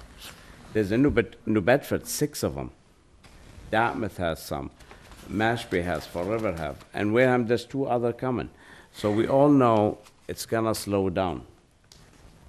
And the reason why I disagree with you, because it already creates a problem with a minivan. So it's kind of, you get The minivan's going to go away. No, I understand, but now we're going to have a steady flow because people are going to come and go. So now you're going to have a steady flow of people crossing the street. And again, I just think it makes the area less safe. If I may, because the alternative to not granting this, I will suggest to you, is that VeriLife customers don't have a designated place to park because they're soon going to be not able to use their current spot. So I would suggest to you that the alternative may cause much more of a problem than simply this temporary 2-year parking lot by way of people trying to navigate Main Street and find a place to park. And so, what are your thoughts? No, that's a possibility, but I haven't heard anybody complain about that, and I know you've brought that to this, Well, but I haven't heard anybody else That's complain. not happened, it's not there to complain Can I just make a about. quick comment about that? Shop owner from Main Street, and that was one of his I'd like to points. just make a quick comment about that. Yeah. The fact that there are so many dispensaries opening, and if we don't grant them this access to this parking lot, Wareham also won't have that burden of so many vehicles parking around the neighborhood. Do you Oh, I understand? think I see what you're saying. So there will be a lot of dispensaries opening. Right. perhaps this parking issue won't be such an issue. So if they aren't allowed to park here and they are forced to park in town, again, that would be temporary because there will be a lot of dispensaries opening, as it's been said. Correct. However, they could just walk away here today and say, okay, that's not, parking's not our problem. So they're gonna take the people, the customers, they're gonna be parked behind the jug shop, they're gonna take all the parking on Main Street, they might go park at British Landing. Now this, So they're trying to help the situation. That's what I'm trying to say. I know, that And let comment me was mention made one last more time. thing, just the legality part of it. A special permit, it's by right. It's not a variance. So in other words, if it goes to court, it will be remanded to us. You cannot like deny a special permit. Like you can't deny it if it's hard to deny a special permit. So it's in court, if somebody appeals it, the chances is none. It's not like a variance. So it's pretty much by right. now, when Verilife was granted the special permit to have a retail business, what were the special conditions? There were no parking conditions placed on that approval for a special permit? The parking rules and regulation, it's retail, and it's, I think one parking per 300 square feet. But it was a special permit for Verilife to Correct. be, so we could have placed Correct. conditions, and did we place conditions on did. parking is my I question. think we put it out for a status review I don't know if it was 6 months or a year. year. We Because did at that for a point, year. we kind of didn't know what to expect, and so the decision was to punt out, to have them come back in a year and evaluate what was going on. And what's the year date? Are we close to that year? Has it already happened? I don't know. The bylaw of section 920 calls for one parking per 300 square feet. Like I said last time, this is a new business we're not the only one who is like suffering with this matter, the whole state. So eventually, new rules and regulations in the future, No. it'll be changed. I But right understand, I'm now, just that's trying to be what's clear on the before us. special permit that was granted when they opened their facility, that it's supposed to be reviewed in a year, and parking was a part of that special permit. That's my question. When is that review going to happen? And is parking going to be placed again? Because the comment keeps being made that if we don't grant this, we're stuck with it. They're going to do what they want for parking. But if the special permit was granted with a parking restriction, they are not going to do what they want with parking. Right, but if they conform with the bylaw,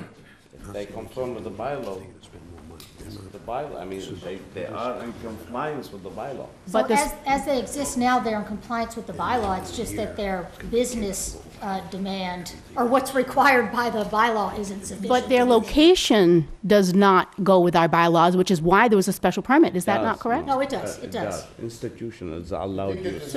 I think that there's a point that Veronica's trying to make that could be inaccurate. Veronica's point is, I believe, that she feels upon one-year review, we can impose further restrictions on the parking, which is incorrect because they're licensed and they're okay with their current location for the amount of parking they have. They meet the bylaw.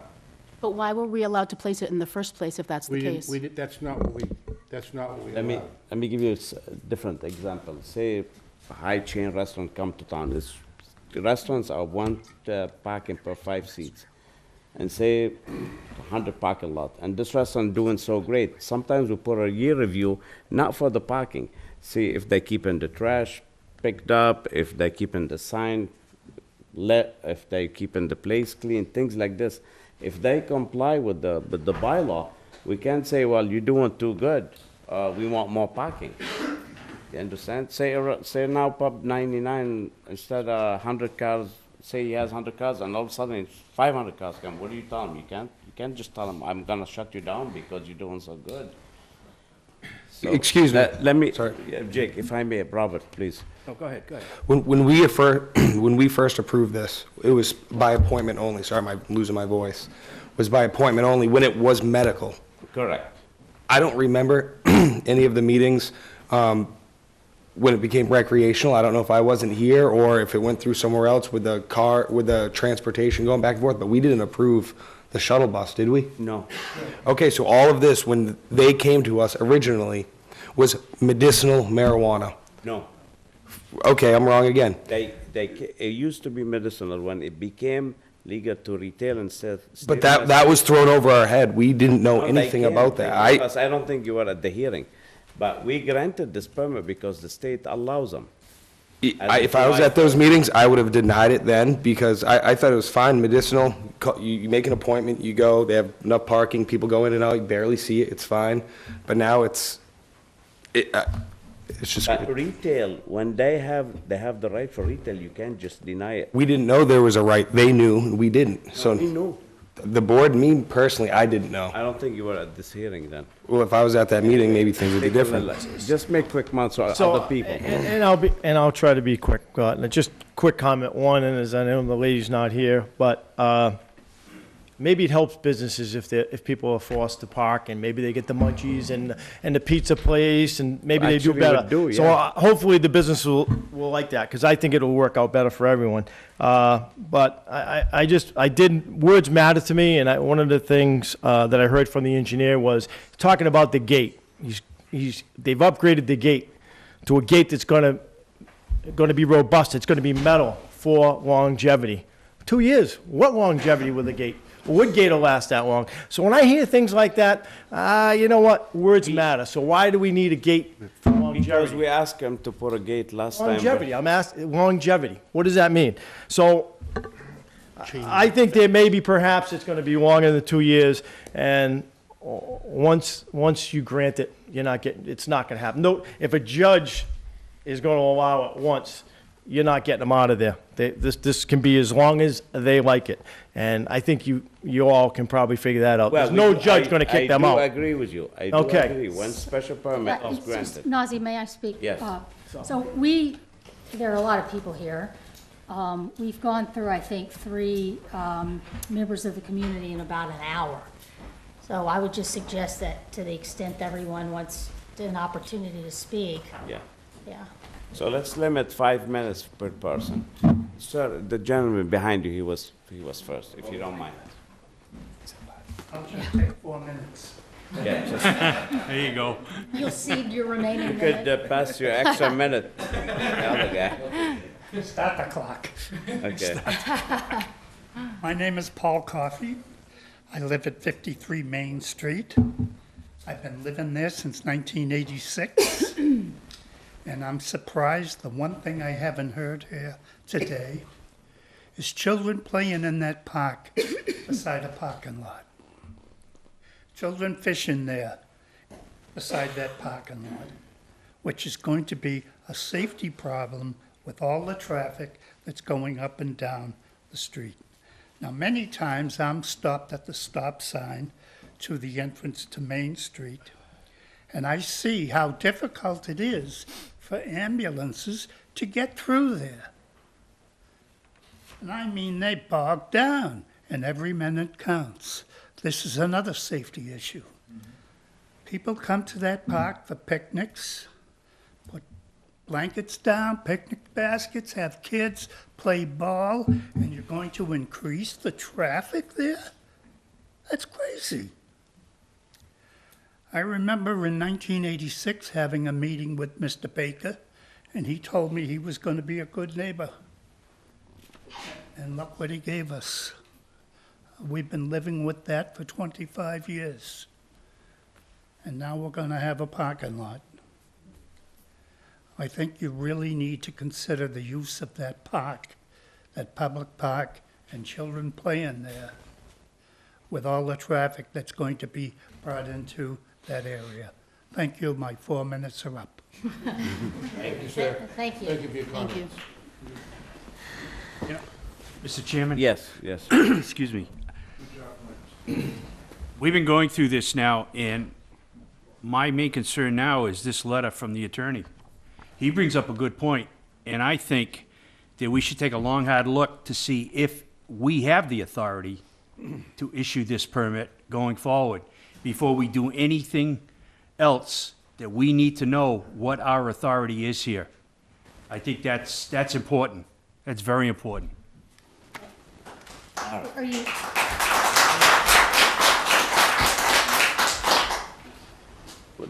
Thank you. Let's hear it. Your name, sir. Ron Cronin, 72 Main Street. Correction, point of order, correction for the record is Verilife at the beginning of the meeting said that they are across the street from the parking lot.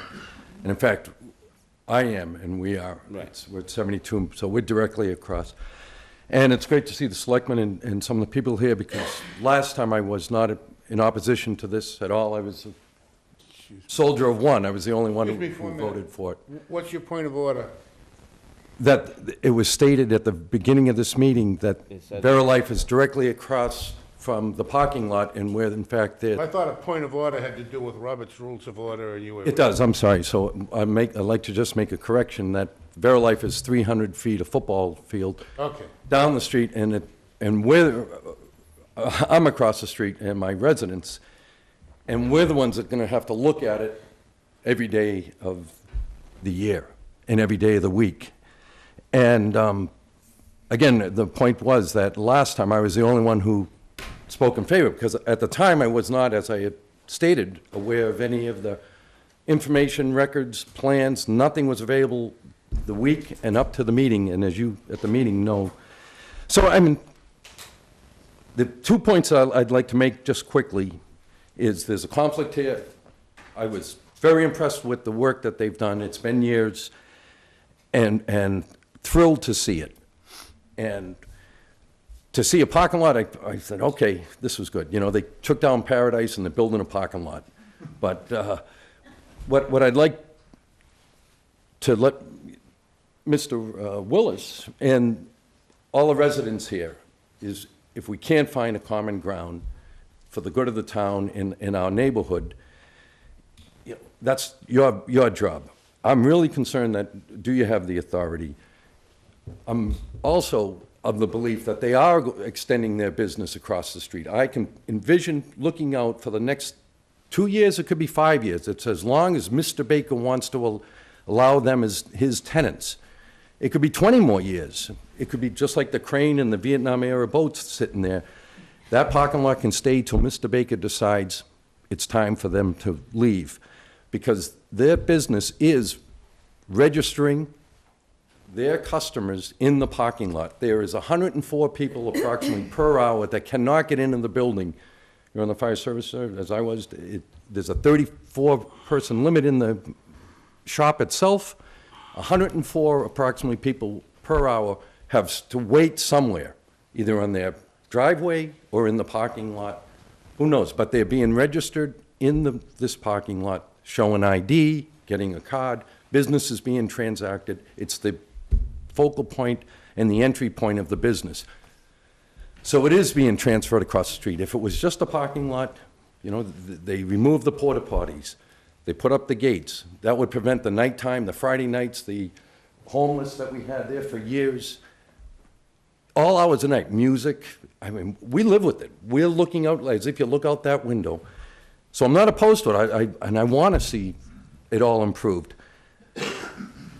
300 cars right now, but they're limited hours. When they expand to 8 o'clock at night on a Friday night, Saturday night, Sundays, it will get up to 500, 600.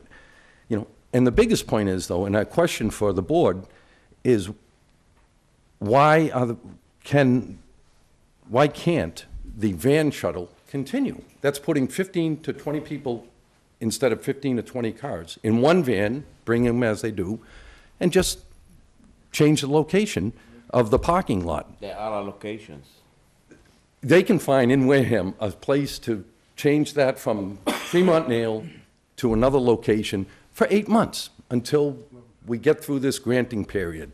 Because the relief, obviously they're looking for relief. I think that the relief has already been granted because they can relocate the van. It's working well, and not bring the cones and the cops and everyone down right in front of our house and into the neighborhood and cause this bottleneck. And, you know, I think that's pretty much everything that I'd like to say. I can see that you're in a tough spot, but the legality is why wind up in Superior Court for another fight? And It's unfortunately the plan as it is, either table this for another 2 weeks, because it is detrimental to the neighborhood currently being proposed, and not, I would just suggest, let's relocate the van service and just run that for another 8 months, or until we can find some happy medium. Thank you very much. Thank you. He's gonna I just wanted to address the issue of jurisdiction. Under section 950 of the of the zoning bylaw is off-site parking. It does not define the zoning district within which it has to occur. It just says that there's proximity required between the off-site parking and the use that's using that parking. And you have the jurisdiction to provide that relief as needed. My point, sir, was that I didn't oppose just the parking, but when there's a registration table and a plan for a line of people and taking IDs, they're starting their business transactions in the parking lot. And that was the initial reason I was told for the porta potties, because they will be lining up in the parking lot, not at Verilife. You know, they could do a Disney World type queue at the Verilife office in their driveway, but the plan, as I understand it, it's going to be down at the parking lot. His argument is that whatever transactions take place in the parking lot would be constituting the sale of marijuana in a district where it's prohibited. It's obvious. It's the catalyst that starts the business transaction when they're handing in their license and getting a voucher. So what if we prohibited them from doing that? I think you should, because that. Would you agree at that point? Well, I'd love to look at everything, and I'm not opposed. Again, I'm trying to. No, I'm just asking you, if we prohibited them from doing that, would you be satisfied then that there was not the sale of marijuana going on in your zoning? In that respect, yes, of course, because if it was just a parking lot, and they pull in and there's parking attendants, and they literally park and walk up to Verilife to conduct business, let it start in their driveway at the foot of their steps. Thank you. But there is common ground, we just gotta find it. Thank you, sir. Who else want to speak? It's a way around. Yes, sir. Hi, I'm Steve Ramsey. I'm at 120 Pinehurst Drive. Just bought a home there 2 years ago. My reason for coming here from Middleborough to Wareham is a beautiful ocean front. I saw it as a reasonable way that I could afford as a working guy. A place by the ocean, I can walk downtown, restaurants, the diversity of the town's terrific. My grandkids can walk to this park. I love the fact the kids fishing off the piers. When I drive by there every day, I said, wow, this is pretty cool. I can afford to be able to walk to the ocean, walk to the downtown, meet different people, and my grandkids can grow up in a town that I saw as nothing but to get better and prosper. It was a sleeping giant. Appreciate the fact that this gentleman cleaned up that property. I bought mine even though it was there, because I knew at some point it was gonna happen. Something's gonna happen. You know, anybody that owns property is gonna fix their property at some point for whatever reason. I get the fact about money. We all need money to make our town. I like to make money too. And just kind of disappointing that it was put in that location to start with. It's mind-boggling to me how that happened, but that's watered down the drain. Going forward, you know, you people, I respect all the work you do, the time you give. It's probably a thankless job most of the time. But it's just, when I drive down there now, it's the traffic already for me to get out, as one gentleman said, right or left, when I go by the park on the right and I'm trying to get, it's extremely difficult. My other alternative is to go all the way around to the back of the hospital, which I'm sure people are probably gonna end up doing because they won't be able to get out of there. If they, whatever numbers you're putting out there. I don't know how. I mean, I'm not a gambling man, but I'll bet dollars to donuts that it's gonna be a disaster. Maybe I'll be wrong. Hopefully I will be if this goes forward. Thank you. The other, then the only question I have, has any traffic studies been done with the numbers that are there presently and with these numbers that they already generate, the number of vehicles, how many parking lots are there? I haven't seen it. How many parking spaces? They do have a record how many cars visit the place. I just his want question is regarding current traffic. Compared to future, how many parking spaces are there gonna be there? 66, I believe. 60. 60. 60? Has there been a traffic study on? No, they didn't do a traffic study, but we know how many cars they roughly know. Who's the professional that would give the answers as far as how the traffic? Then we'll have to hire a traffic engineer. That will be done before this is okayed, I imagine. Not unless, if we request it, we can. Oh, hasn't been requested. To answer your question, no traffic study has been requested. And do you plan on having? Provided. Do you plan on having one before you okay this? We will decide if we will or not. Really? Thanks for your time. Thank you, sir. Thank you. Anyone else would like to speak?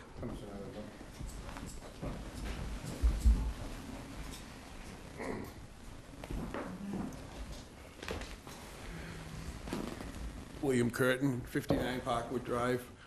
First of all, I want to applaud Alan and Mr. Willard for the tremendous job they've done, but two wrongs don't make a right. The selectmen made a mistake approving this right out of Alan's mouth, and you people have made a mistake not enforcing them to use the vans, if that's true. Yes, what's your point of order? Did not approve Verili's location. The location was approved through the planning board. Can't hear you, please. Sorry, I didn't want to come up with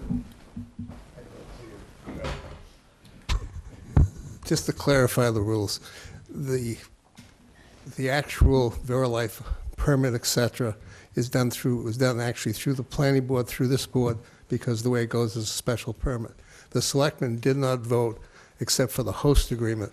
The location was done by the planning board originally, and medical marijuana was originally only an institutional, which is around the hospital area. At the time that was done, the state had not even made any decision about retail and where it could be sold. This came after the fact, which is out of our jurisdiction. They were allowed to have, and actually the state, for the first 4 or 5 units, they were all medical marijuana facilities that were approved for retail. There was never any knowledge of this happening, whatever. So just want to make that very clear. And again, the selectmen did not, actually vote for the selection of the location. When I mentioned going back to town, the planning board will have to go back to town meeting if they so see fit and come up with another location besides institutional for medical marijuana. It is not under the selectmen's purview at all. And I think that's the plan is, they're gonna find a new location. Well, And that's gotta go to I town only have meeting. 5 minutes, so I don't want to address the future. I only want to address what you're doing now. Okay. Thank you. Do you have the authority to request them to have an environmental impact on 400 cars that are going to be? We're zoning, we're not environmental. No, not environmental, but the impact of the 400 cars. We Do you have can. the We can authority do of a that traffic to do study, that? yeah. This board does have that authority. I wasn't sure. Traffic study. Traffic study Yeah. and the impact of the 400 cars that they're going to bring in here a day. 400 cars a day. I mean, you talk about blights, and, I think personally, and everybody has their own personal opinions about blights and things that they don't like to see. I don't like to see that flashing sign up by the Toby Hospital. I don't like to see the flashing sign up by the police station. But I think that Veritech has done a very good job of controlling these cars simply by what they're doing now. And as far as that, there is other parking. There's parking in Wareham Industrial Park. There's guys up there that would love to rent you space by the foot. They'll fence it in, they'll do whatever you want. They'll subdivide it, whatever you need, they'll do it. And it's already been brought up about the tent that's inside there to start the process of buying the marijuana is in that parking lot. So that starts the process, no matter where it is. It starts the process. I mean, you guys are walking, you're really walking on thin ice, is because till this marijuana is defined where it can be sold and what it can be done by the federal level, it's open game. And these guys are taking advantage of a lot of loopholes. I would like to request that a traffic study is enforced, if this goes forward, of the 400 cars a day that are gonna be going through there. Not the cars that are there now, because they're busing these people in. There might be 20, 30 cars there a day because of the parking for the medical marijuana. And I'd also like to see a better wash, you call it a wash station, so when the cars come out on the street, on the inclement weather, they're gonna be dragging all that debris or stone dust or whatever it is out into the street. When they go to plow that, when they go to salt it, they're gonna be dragging all that stuff out into the street. And who's gonna have to put up with it? You talk about your taxes, the DPW is gonna have to put up with cleaning the street and keeping it clean, keeping it swept. Public safety is very, very expensive, and you guys are in charge of public safety. So I want you to really consider the approval of this parking lot, because there is an argument that they can do it someplace else. They can go to any industrial area and find 60-car parking is no issue in any industrial park. You can go right to any of your industrial parks in Wareham. You can fit 60 cars just about anywhere, and people are happy to take their money. And like I said, this gentleman, they've done a fabulous job cleaning that mess up that was there.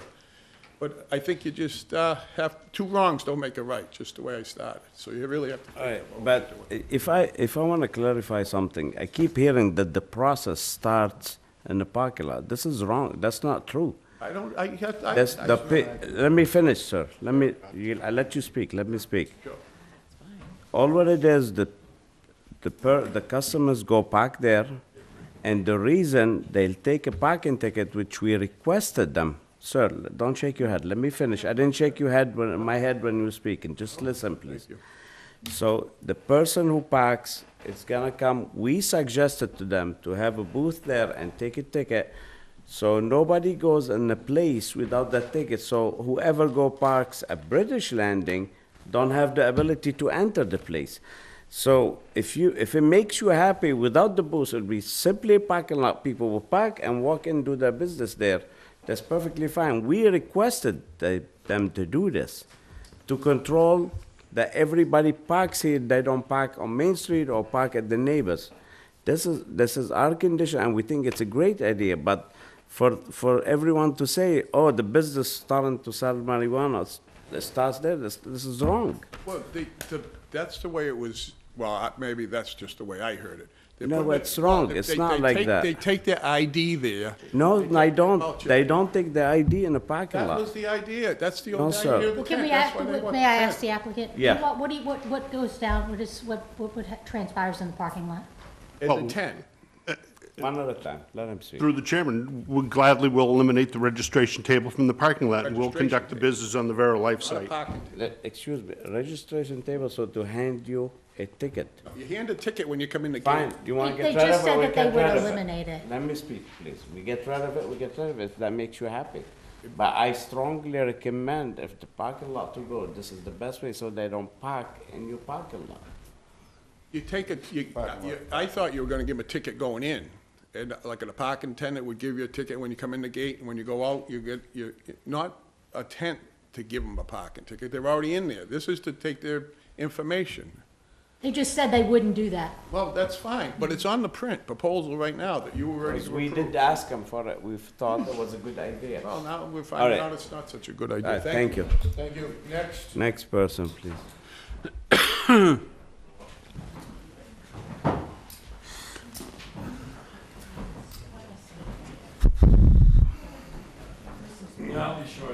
Could the next person in queue come up and sit in this chair here just to save the walking time in between and so on and so on? Thank you. How you doing? My name is Bill Peliquin. I live at 53 Main Street, British Landing.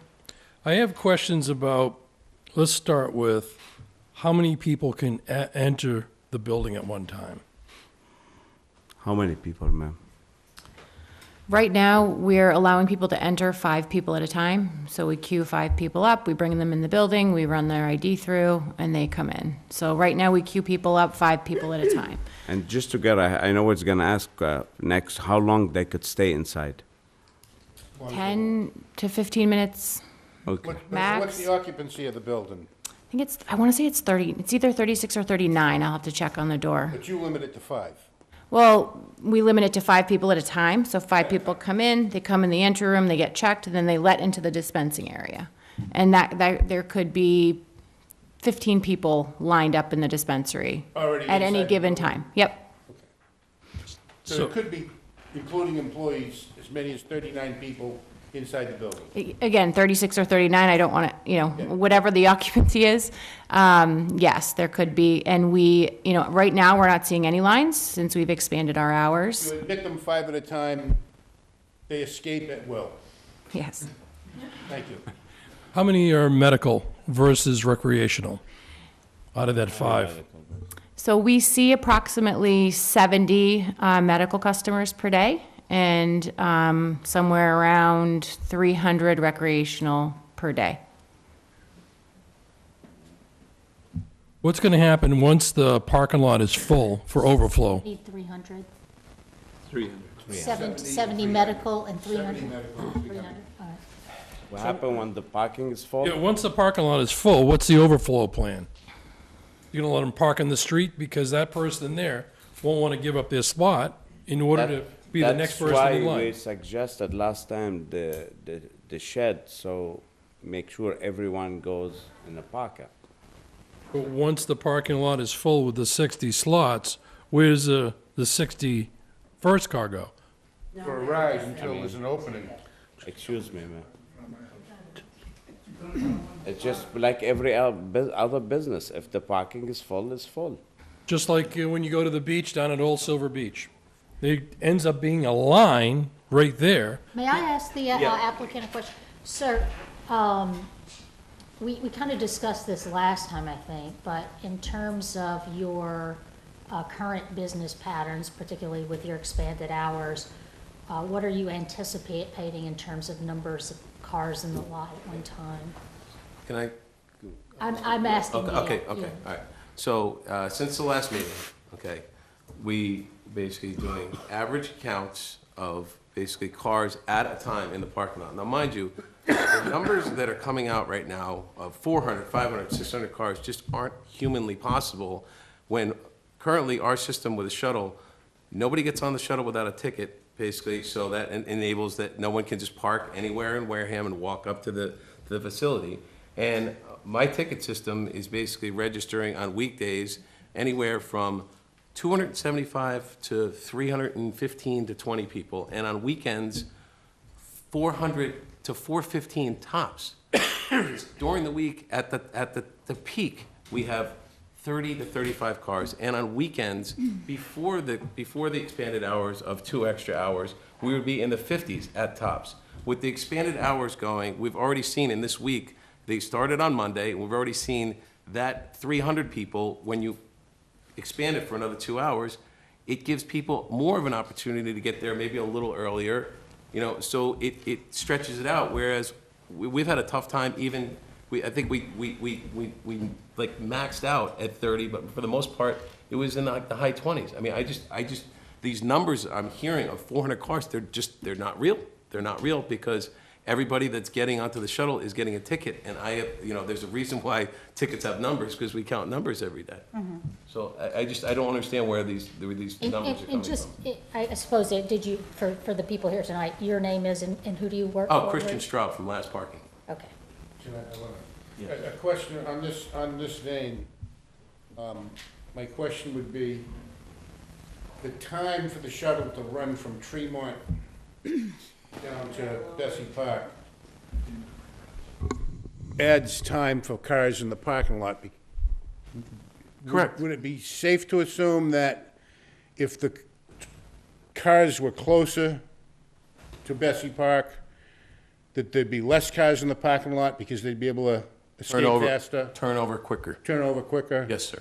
Yes, sir. I like the word escape, but Oh. Yes, sir.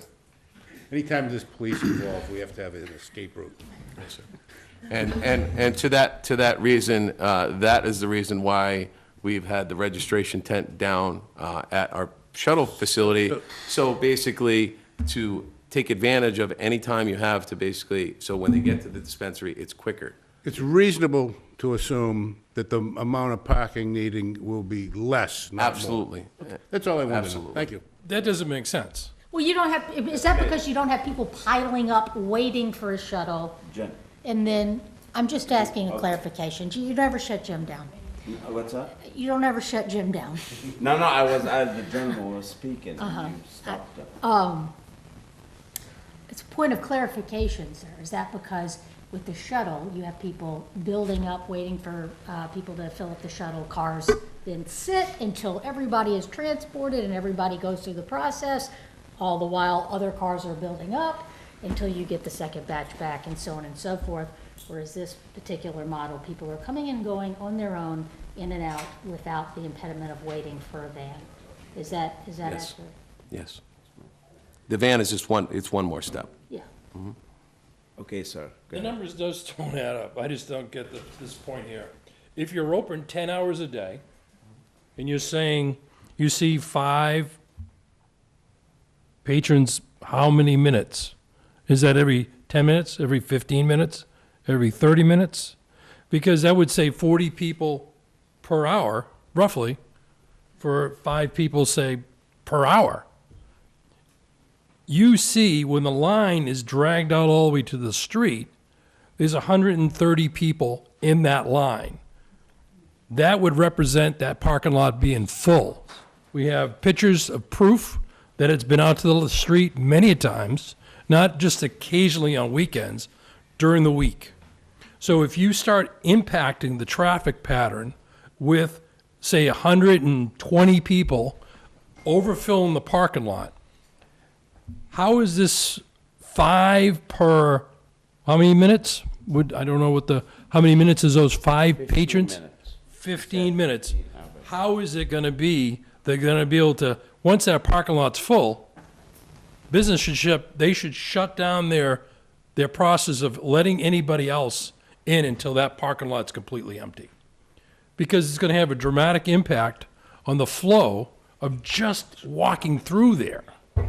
And you're just not taking consideration of the people that live there year-round. You're just being one-sided. And I think it's... We're not being nothing. We haven't said that. We haven't voted either way. Well, if you go onto their VeriLife website, you can see there's already been a comment made. Our parking lot's going to be opened up in 2 months. And you will be able to take on additional parking, and we won't have the bus anymore. So it's already been decided on their website. It don't mean anything. Well, I understand it doesn't mean anything. I've advertised houses before I sold them, built them, before I get a building permit. I'm just saying that the All numbers right, don't add we'll up. hear the second person and we'll get back to you. Sergeant Gerard, wanna speak something? I Just your name for the record and address, please. John Gerard, Wareham Police Department. I'm just here because I've been hearing a lot of, there was a couple things, there's at least 3 or 4 people bringing up safety issues as far as the need to discuss details. The first thing is, the plan was to have the two officers there, and they're primarily there to help cross the street, to answer Mr. Poyant's about getting people across the street to utilize the sidewalks. The traffic, as far as directing traffic, one of the gentlemen spoke of us trying to get into basically Main at Main, for lack of a better term, to direct traffic. Just get the mic When we get in the road and start directing traffic, in most cases, it actually makes the traffic condition worse in that particular case. It's a lot easier to let traffic kind of flow on its own. So to put a third detail in that area, I think would actually create more of issues in that area. I know it doesn't sound, because I know people have a lot of trouble trying to get out, but the nature of the beast is if I step out on the road and I stop traffic just to let one car out, I'm potentially stopping 5 cars in either direction on Main Street. So that's one of the things that I don't think it would necessarily work or benefit anyone in town, whether it be a visitor to VeriLife or not. As far as details, I wasn't here for the last meeting, but I was told that there's a lot of misinformation out there, that the officers that are on this particular detail, not one penny is coming out of taxpayers. Actually, the town is essentially making money off of it because we charge a fee, an administrative fee, to process those details. Sergeant, we did clarify that it's up. Okay, all right.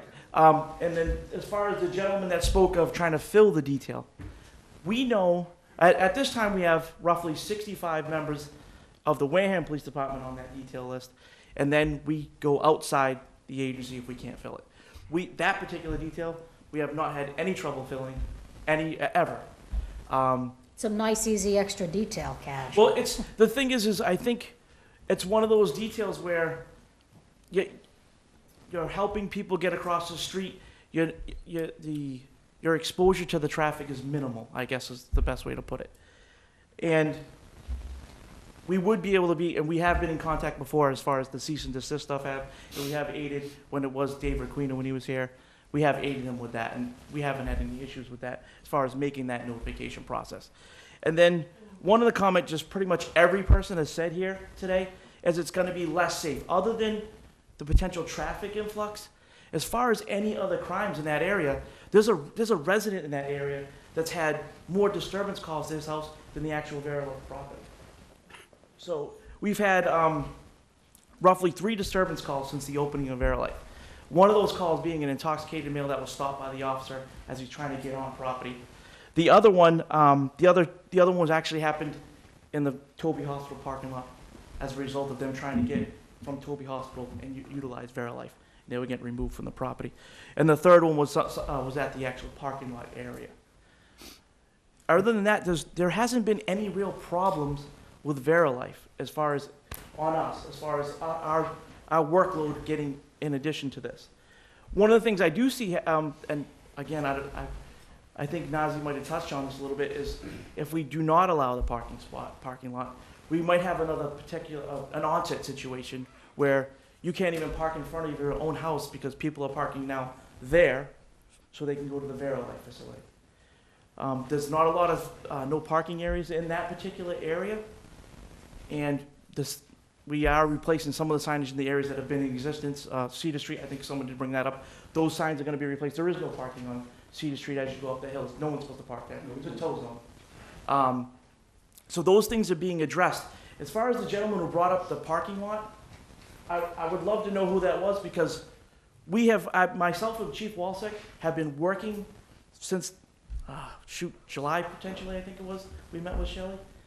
You cannot find a parking lot. We cannot find a parking lot. There's a lot of people that think that because of the nature of the business, their moral standards, they don't want anything to do with it. We got to remember that the voters of this state wanted this to come. And I think Wareham was like an 80% approval rating. So, was it? Was it 80 for the state? No, the state was 53, Wareham was 57. So people wanted this. And I think what's going to happen, and I don't know if this can be done, but if they turn it loose to the downtown area, we're going to have a situation where people ain't going to be able to park anywhere. Because it's going to be a kind of an argument about, like, goes back to the people along High Street, you won't even be able to park in front of your own house. I don't think we need to see that. We have to got to come to a happy medium, I guess, and the parking lot right now is the only thing that comes into play. Thank you, Sergeant. Thank you. Is there somebody else that wants to come up? Go back. Again, I'm going to ask you folks that want to come up, come on. You want to go first? So that we don't have to wait for the walk. If you're going to come up, please come up towards the front. There's an extra seat up here, so we know that you're next. I'll do the 5 minutes. Bob Keating from 53 Main Street, 22-year resident and taxpayer. My concern is we're the only property that actually abuts the parking lot. Our parking lot, our north side of the building parking lot directly abuts. Right now, we just have graffiti paper, the temporary fencing along the property area. I just want to put in my mitigation that should this go through, I'm not for it, but should it go through, we would like to see some kind of attractive fence of enough size, height to mitigate us from all the activity in the parking lot. We have windows in our building right on that side, and we park within a dozen feet of the property lot. Do you have anything on your plan like that at this time, Mr. Chairman? We do, last time they did discuss fence. We don't think fence in the property is attractive. Fence in the property I don't think it's gonna Not in help. the front. It goes from the street to the water. It So you abuts. think, you would like to see a fence on your side? Yes, a All right. solid fence. Okay, very well. Thank you. Thank you, sir. Excuse me, a fence or a screen? A visual screen or a fence? Like a stockade fence or vinyl? Yeah, fence? vinyl, Yes, you sir. know, fence, something like that. About Okay. how high would it need to be? sir? 6 About how feet. high would it need to be, sir? I would say at minimum 6 to 8 feet would be 6 feet. appropriate. We can't go over 8, it needs a variance, so we go 6 Yeah. feet. Yeah, I know where to go for that. Thank you. Thank you. Who's next?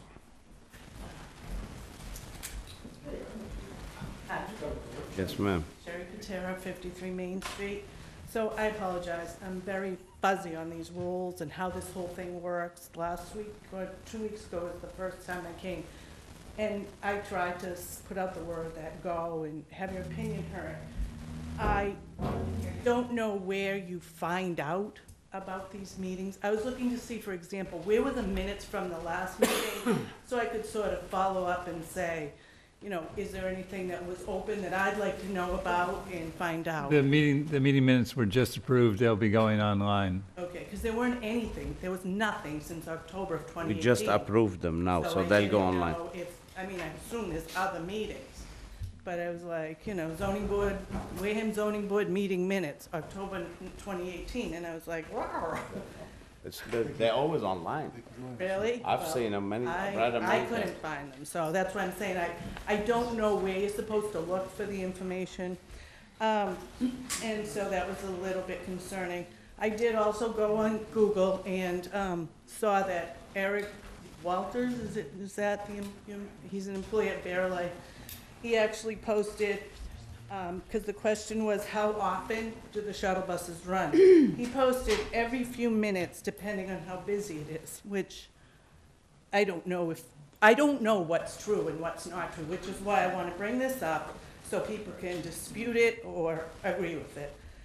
He said, I'm not sure, but soon there will be a lot to park in across the street. They were pretty close to being done with it when I went last weekend. So, and this is Verilife.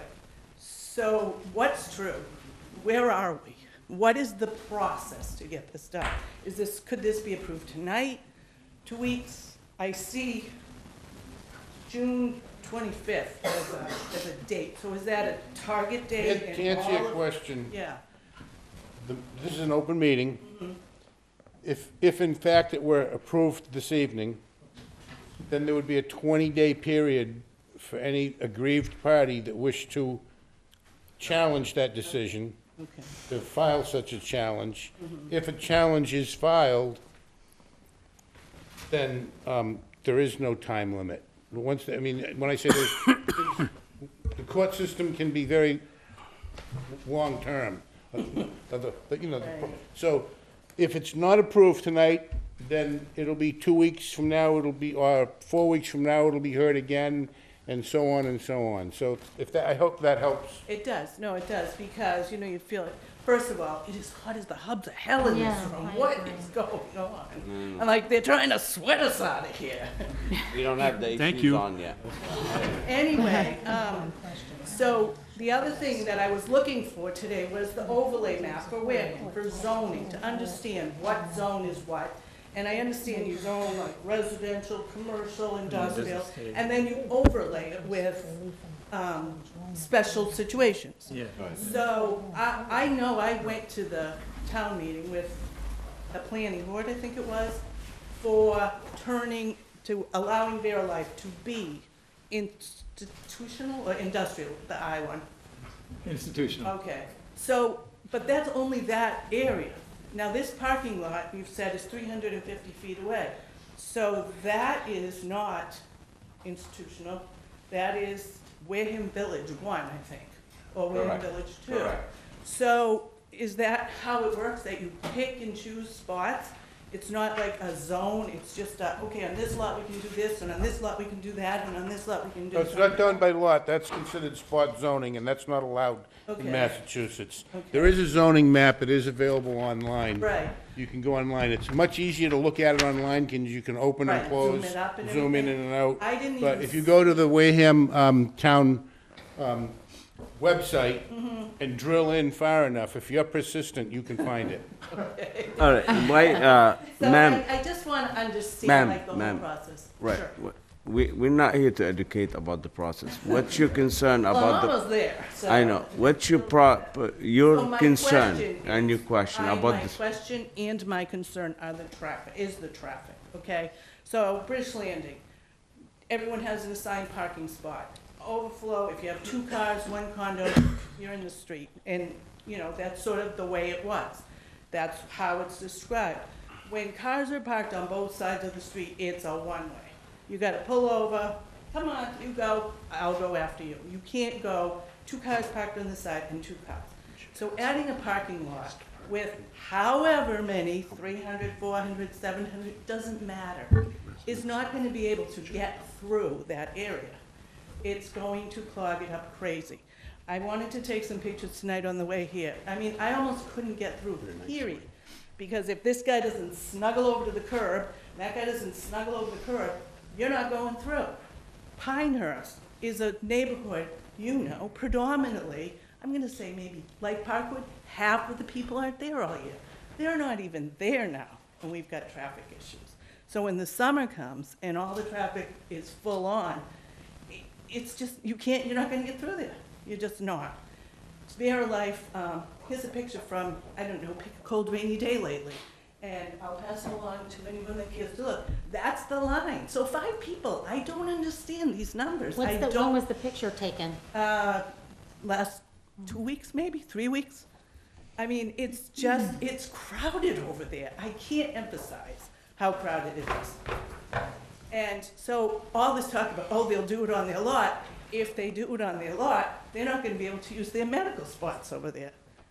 Because that's what it looks like. All right, All right? thank you, ma'am. Thank you for your input. Who's next, if anybody? Is there anybody else that wishes to speak?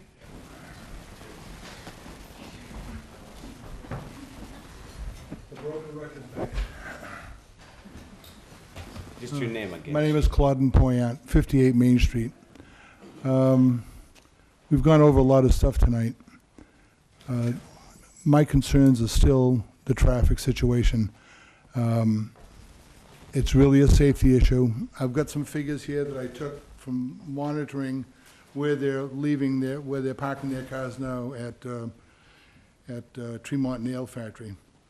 I found that there were, 30 parking spaces over there.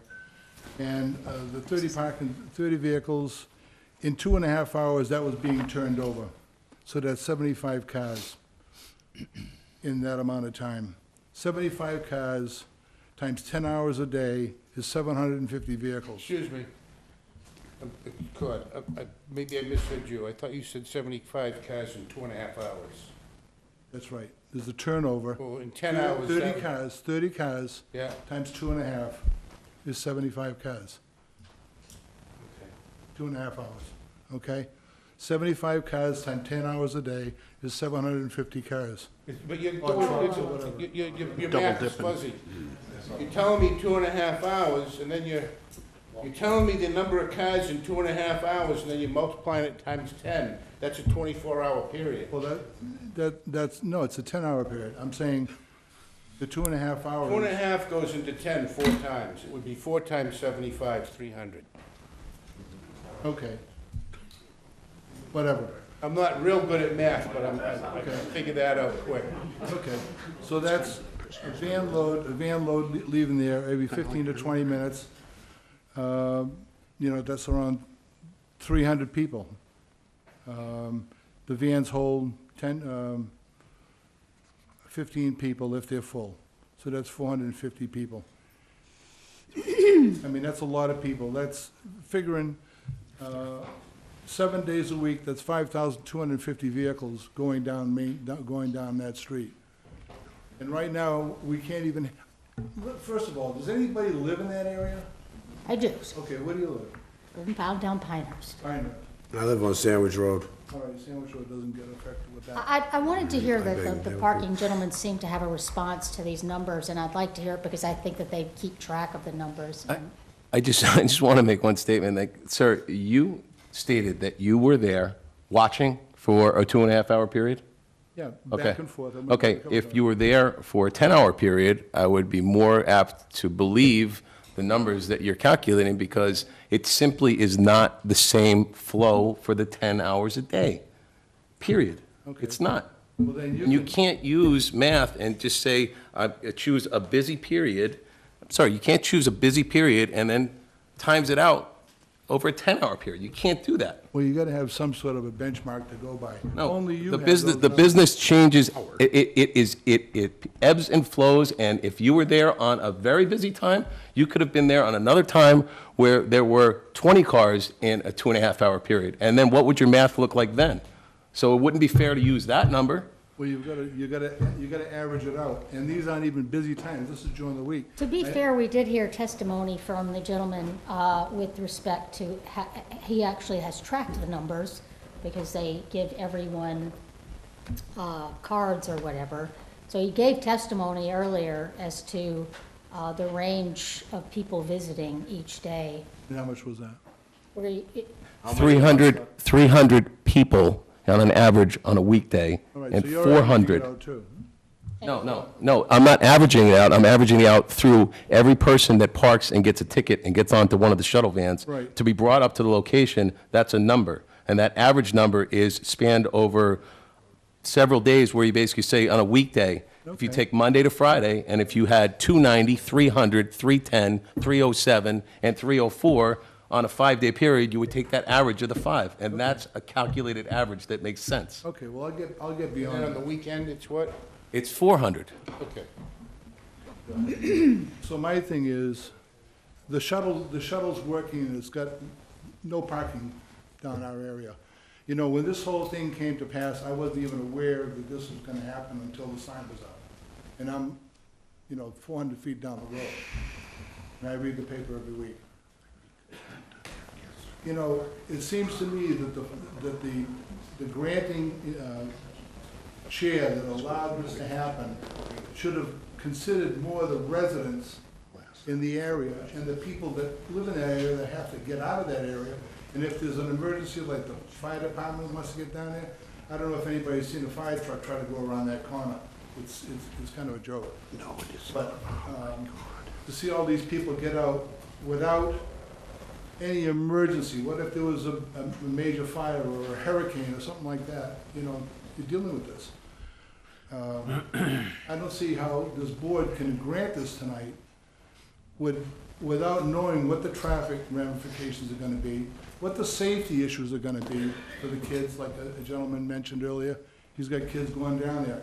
But ever since they opened and Toby Hospital closed that lot with a chain and some cement barriers, okay? Now the people that used to park there in the summertime to go fishing with their kids or bring their camper for the day and spend money in the town of Wareham, these people are transits, they're just coming in here, getting their goods, and they're getting the hell out of here, That's not bettering the town. I mean, it's good for the monetary value of it, the town's making money. The police department's great because they're making the money. That's their sign that's lit up at the end of the street. Well, that's what I was told. But anyways, they're getting all these details. My thing is, I don't see how, number one, like Mr. Connery said, do you have the jurisdiction to do this? I think we gotta look into that, number one. Number two, there should be some sort of a traffic study done to see how it's gonna impact that area. And looking out of my house with my 5 tenants, looking down and seeing a whole bunch of cars and people going across the street, wherever they wanna go across the street, because there's no sidewalk on the other side of the street, I don't think it's a good thing. I just don't. I would think that, generally you bring things into a town that are gonna benefit the town. I don't believe this is benefiting the town, this is taking away from the town.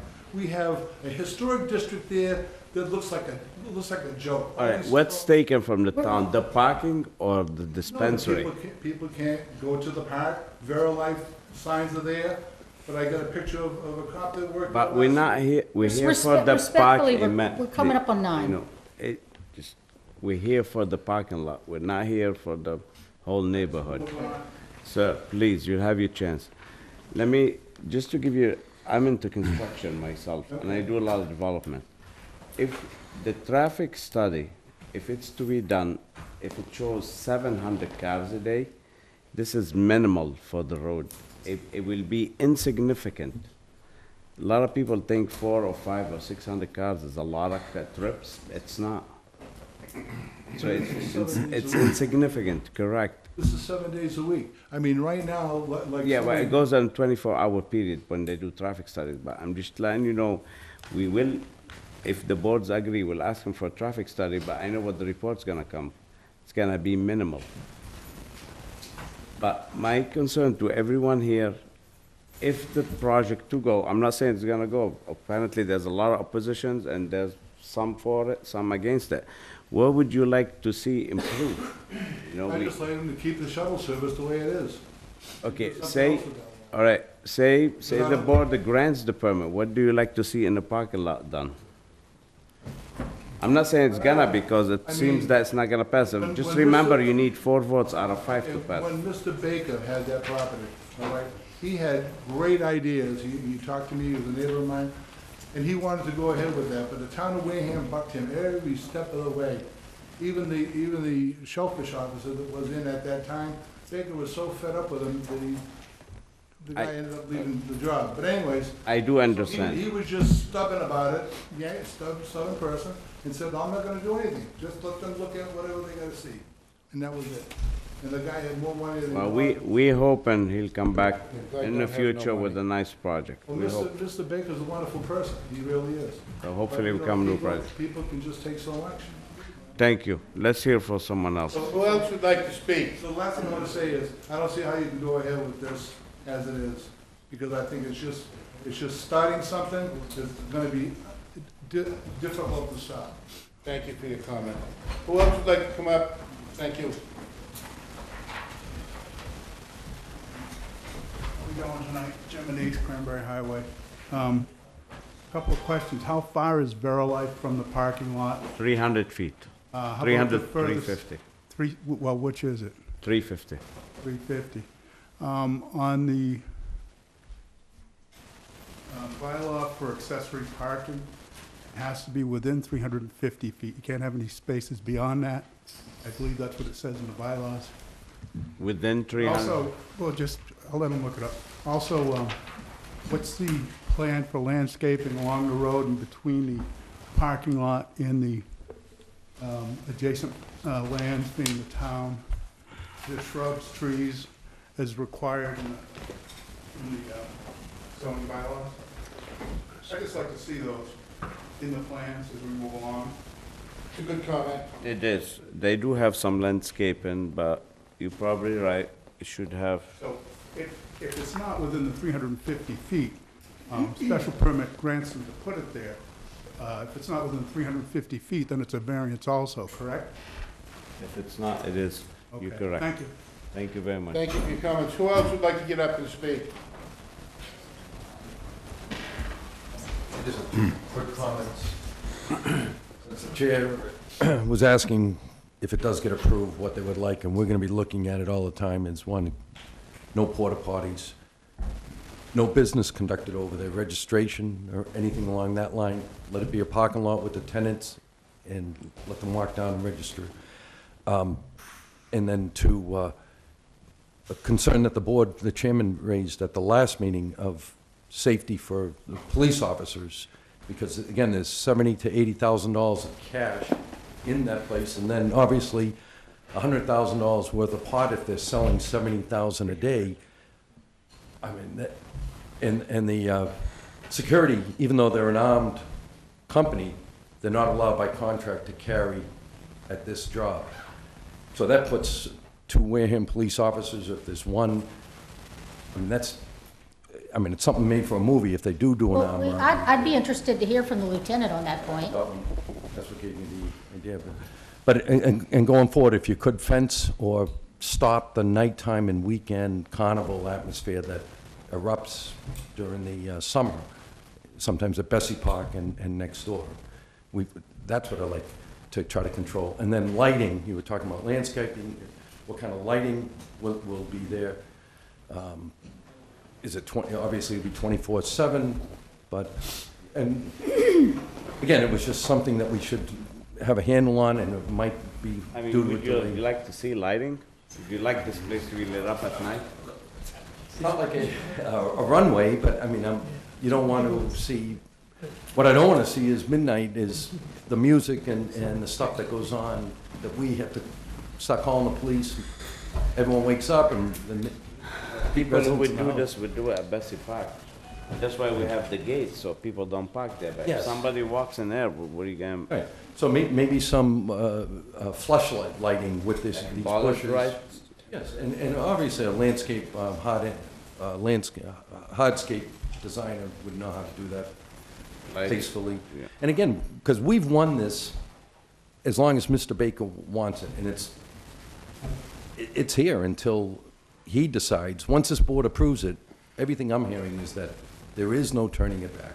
Once it's approved, until Mr. Baker decides not to have them as a tenant. So if we're gonna win it, Well, we let's need, make it we do nice. need to, there's obviously been a dispute presented tonight with respect to whether or not we have the authority to put any type of durational limitations on a special permit. So perhaps we need to confirm that and look into that. Town council. But it's that, just to your point, that's not necessarily the case. If it does go through, I just ask those things, no business conducted on it, no porta potties, and limit access. So when they're you not saying no shed to take IDs?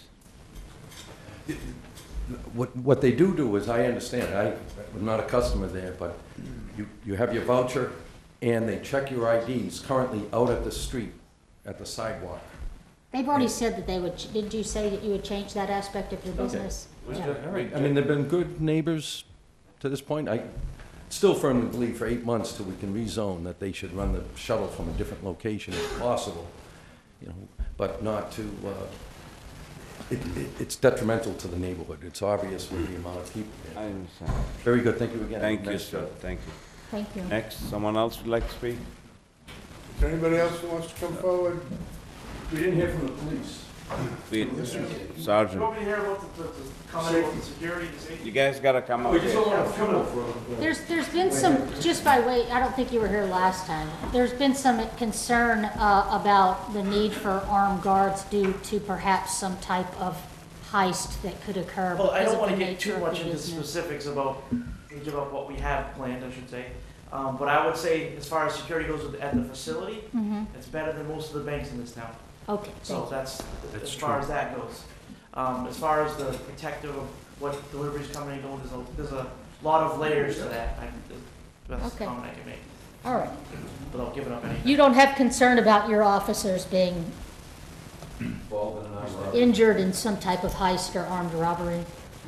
I wouldn't say it would never happen, but Yeah. there's a lot of things that we've discussed regarding when people do target specific locations. Yeah. And I would say the threat assessment for that location is minimal. Okay. Which banks do not have good security? Because I would like to know. Seriously. Might have to move banks. Thank you, Lieutenant. Sergeant, he wants to ask you a question, if you don't mind. No, this is just He's an a observation on my lieutenant. part. Thank you. Thank you, As Sergeant. he keeps demoting the guy. I've heard a lot of really, really, really good information here tonight, and it's really, really starting to sink in. I have heard nothing about Toby Hospital. Nothing. Toby Hospital is going to have a huge rebuilding project going on in the distant, not too distant future. What that is going to do to that area, we don't know. Okay? The way they designed that on-ramp, that entrance into the hospital, I still can't believe they got away with it. But the point being is, and this is my opinion, sir,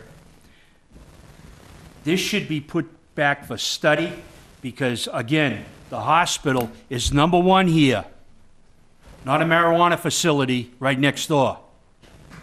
And that's my opinion. So just two quick closing points. First on the 24 months, if that's a discussion from the landlord perspective, I'm also happy to hold to that. So if that takes that off the table, I certainly would hold that as far as lease term. Unless, again, somehow everyone is surprised and the issues of which were discussed tonight actually don't come to fruition and it's going well and the town and the neighbors are fine with it, then that would be a different discussion. If that's not the case, we'll hold 24 months. Last point. We talked about safety and kids and traffic, right? So from the owner's perspective, my perspective, no matter what goes in there, we're going to have those issues to some degree. So really what we're talking about here is to what degree. If a restaurant goes in there, I would likely think that at midnight, you're going to hear louder music and noise if we're open until whatever the town allows us to be open to, right? So there's going to be different challenges brought on by whatever goes in there. There will be a parking lot there if there's a restaurant. So the safety of the kids fishing is still going to be an issue if there's fishing going on during the afternoon and we're serving lunch. So a lot of the things that I've heard tonight are going to resonate and be true and hold true for a lot or all of the options that will be occurring on the property. So please balance that out with the discussions. And again, I sat quietly and listened and absorbed all of what you had to say. Again, I'm still looking to be a good neighbor. I know the Verilife is looking to be a good neighbor. I'd be happy if we could make this happen and keep the balance point of whatever goes in there. We're going to still have some of these challenges. Maybe worse, maybe slightly better. Have a good evening. Thank you. Thank you. Anyone else would like to speak? All right. Yeah, I'd like to say something. Yes. On this whole plan, I feel, we've talked about, what Verilife and how they propose to use this parking lot and everything. I understand all that. Everybody knows I'm new to the zoning board. But what I don't understand is what happens after hours with use with this parking lot? What happens when, for 2 years, we're doing snow removal and that's compacted gravel and it's coming up? I feel like this was rushed into design to create a parking space. I also feel if Verilife wasn't there, would you have cleaned your lot? Well, it's my turn to speak. Also, on a lot of this for wash-off, it should go the whole perimeter, so I feel like this design should be revamped. I'm not against the parking lot. I'm against more of the way it's set up. I think if you're going to propose a parking lot, whether it's temporarily or long-term, in this area, it should probably be asphalt. Thinking about snow removal. Based on the amount of parking spaces, I'd like to see some that quotes ADA for the amount of parking spaces that you're providing for people, regardless that you're 350 feet down the road. For a handicap, I believe, if you look it up, based on the amount of parking spaces, you have to give so many up for handicap use. If that's the case, then I would like to see a sidewalk on both sides so the handicap's not crossing from one end to the face of your building. And that sidewalk is not just for the pedestrians. It's protect the cars that are in the parking lot if somebody slides off the road instead of a Cape Cod berm, which we know plowing's gonna get tore up. Next thing you know, they're into the landscaping. And what do we do with the snow removal? Because over here, it does say a 100-foot wetlands. So do we take that snow off-site? Because I understand Betsy's Park, it's small. You're talking, what, about 10 feet, 60 cars? That's a lot of snow to get rid of already when this main street is congested. So I'm not against the parking. I think it's a great idea. I just think we need to think about the design more and what we're going to do when it's not being used, because if it's for the town and we're going to section it off and say nobody can use that park or use that space, then it's really for Verilife. And if that's the case, they need to accommodate the amount of spaces based on handicap and make it handicap accessible, that they're not rolling out the ramp and straight into the street. Jake, what do you think about the site plan review? I don't have anything at this time. Let's make some final comments. Well, can we close the public? Are we closing the No, public no, hearing we're not tonight? No. closing, no. Okay. We cannot continue. I guess But we need to have inputs where we're gonna send these people to do. So everybody gotta be Okay. Well, I guess I'd clear like, with the inputs. I mean, first, We can, as to the most recent point, I guess I'd like to hear from Mr. Madden on Mr. Cruz's comments. If I may, the handicap parking is basically taken over at the Verilife facility. They have a hard surface over their parking lot, and all the handicap facility parking would be over there to accommodate anybody that would be handicapped. I agree with your point, and understand what the count is for parking spaces, but I also recognize that part of that ADA code is that you need to try to provide those spaces as close to the front door of the business as reasonably possible. So that's why we selected not to show them on this plan, but to include them over at the Verilife facility. So that's what we did over there. As far as snow removal goes, in off-hour use, the gate, that's one of the reasons why I drew a gate like the gate we drew, because I thought it would be a little more appropriate than a chain link fence or fence type of gate. That gate will be open and closed a number of times during the course of a day. And that's the usage that we're talking about more so than anything else. Most of the gates that you see in various places, they're either open all the time or closed the majority of the time. They're not really getting used. So for a 2-year period, this would be a gate that would be utilized each and every day, a couple of times a day. So that was the rationale that we used when we selected the type of gate that we did down there.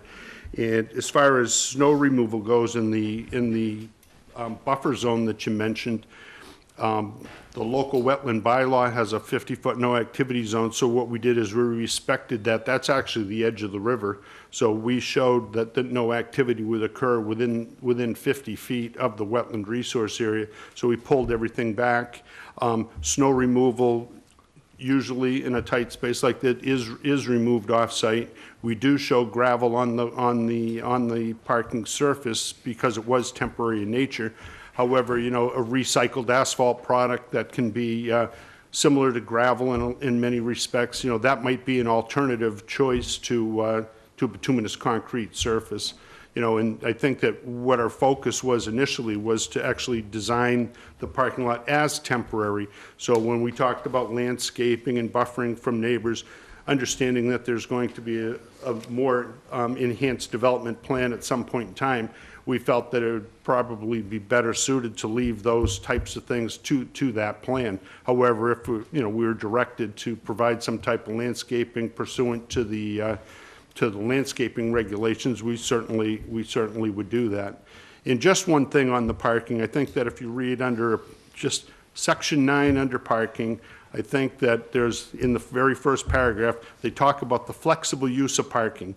And, I've been in front of many boards many times, and you provide too many parking spaces, we're told to take some off because you don't really need it. We don't want to have the impervious surface that's associated with that. We don't want to have to treat more stormwater that's associated with the parking space. So it's a balance, and I think the bylaw is good in that respect, where it offers the approving authority a lot of latitude with respect to parking. So those are the types of things that went through our heads when we laid it out and what have you. It was definitely for a temporary basis, and we think that for future development, the temporary parking lot in the manner that it's set up basically tees it up for future development. We'll have a gravel parking space for whatever construction equipment needs to be delivered to the site, whatever building is going to take place, things of that nature. And just one final comment, I heard things about the fire truck going around the corner. Well, my office was charged with redesigning that intersection, and we did it hand in hand with the fire department. And the fire department, what they did is they took just so that everyone knows, and there's no misunderstanding on this, that when that was wide open, the fire department took their largest apparatus that they had, and we laid out cones in the street, and we went through a series of processes as turning from every direction possible until no cone was hit by the bumper of the fire truck.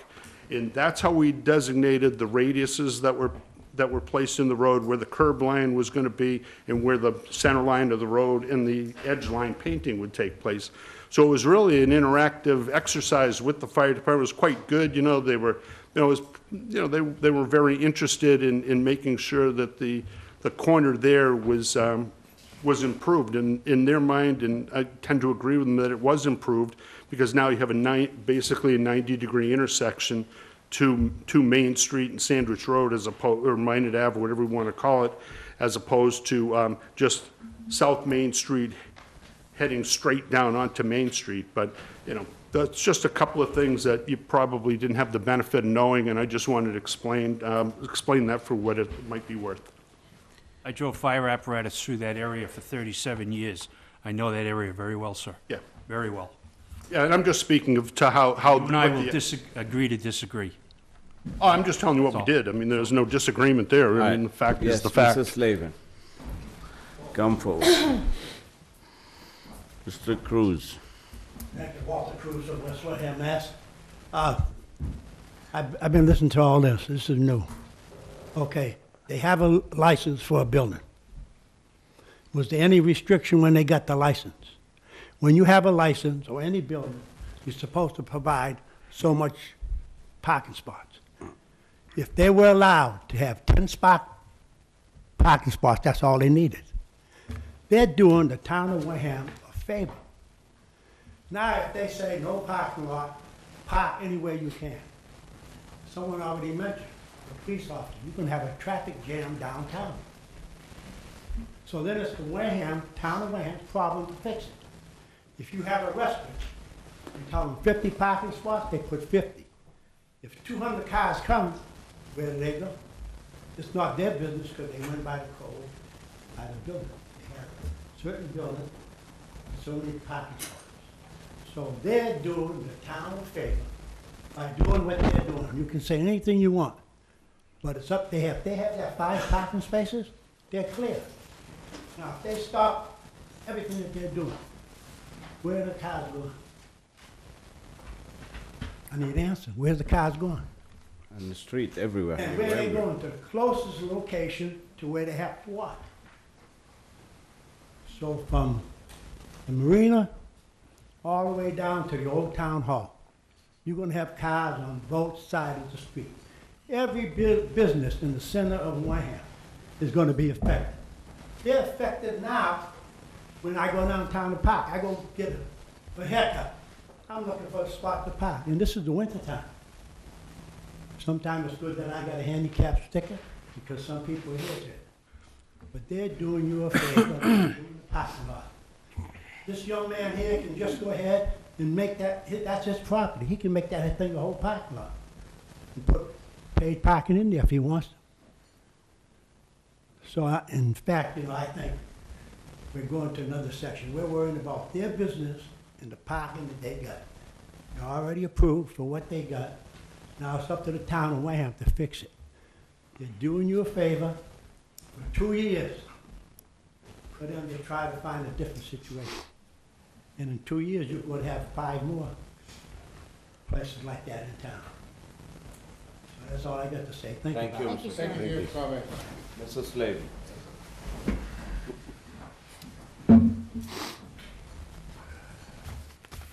Actually, Walter retired and I replaced him, so it was a tough act to follow, actually. I do appreciate everything he's done for the town. I don't want to get in the middle of between Bob Bain, the fire department, and Mr. Madden.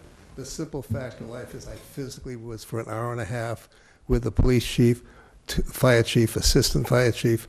We had EMS, et cetera. We had EMS vehicles. We had fire equipment, several. We went in the town. We had everything laid out. They had cones. They tightened the cones, opened them up, et cetera. There was a lot of consternation about that turn in that area because of ambulance speed and fire department having to get down there. It took us a long time to figure out how to do that opening. I know Bill was there. I think one of our other engineers were there as well. That opening is the best opening we could do and the safest way we did it. So unfortunately, I'll have to disagree with Bob on his assessment. Thank you. Thank you, Sullivan. Anyone else would like to speak? You can make it as quick as possible, sir. This location was picked because it was in the right area for medical marijuana. All right, why couldn't they just keep the medical marijuana there and open up another place somewhere closer, you know, that would handle all those people, all those vehicles a day, and just leave the marijuana there because it's in the right location? They're trying to take everything and piggyback it on that and at our expense. That's all I got to say. Thank you, sir. I w- They do have both. No, I mean, there's supposed to be 3 in the town. Would they need a 4th license to have another location? Or could they run No. two off one license? Nope, they need a fourth one. Just 3 locations are approved by 3 the. locations is all over. Which includes the Well, medical location? That doesn't include the They could take the medical, does it? retail and put it on industrial. Does? Yeah. They But can. could they keep, we've got 3 approved right now, them and 2 others. Could they keep their medical where they are and add their recreational elsewhere? I don't So think they'd we end up can being force 4 them to do locations Under 3 No, he's licenses. not saying force them, we just Yeah, asking. I mean, but Yes, why they can ask? go there and come So back. that license would, They'd have to change, we'd have to change zoning to allow 4 location. well, what if suppose they go into a location that's zoned for it? We wouldn't have to change anything.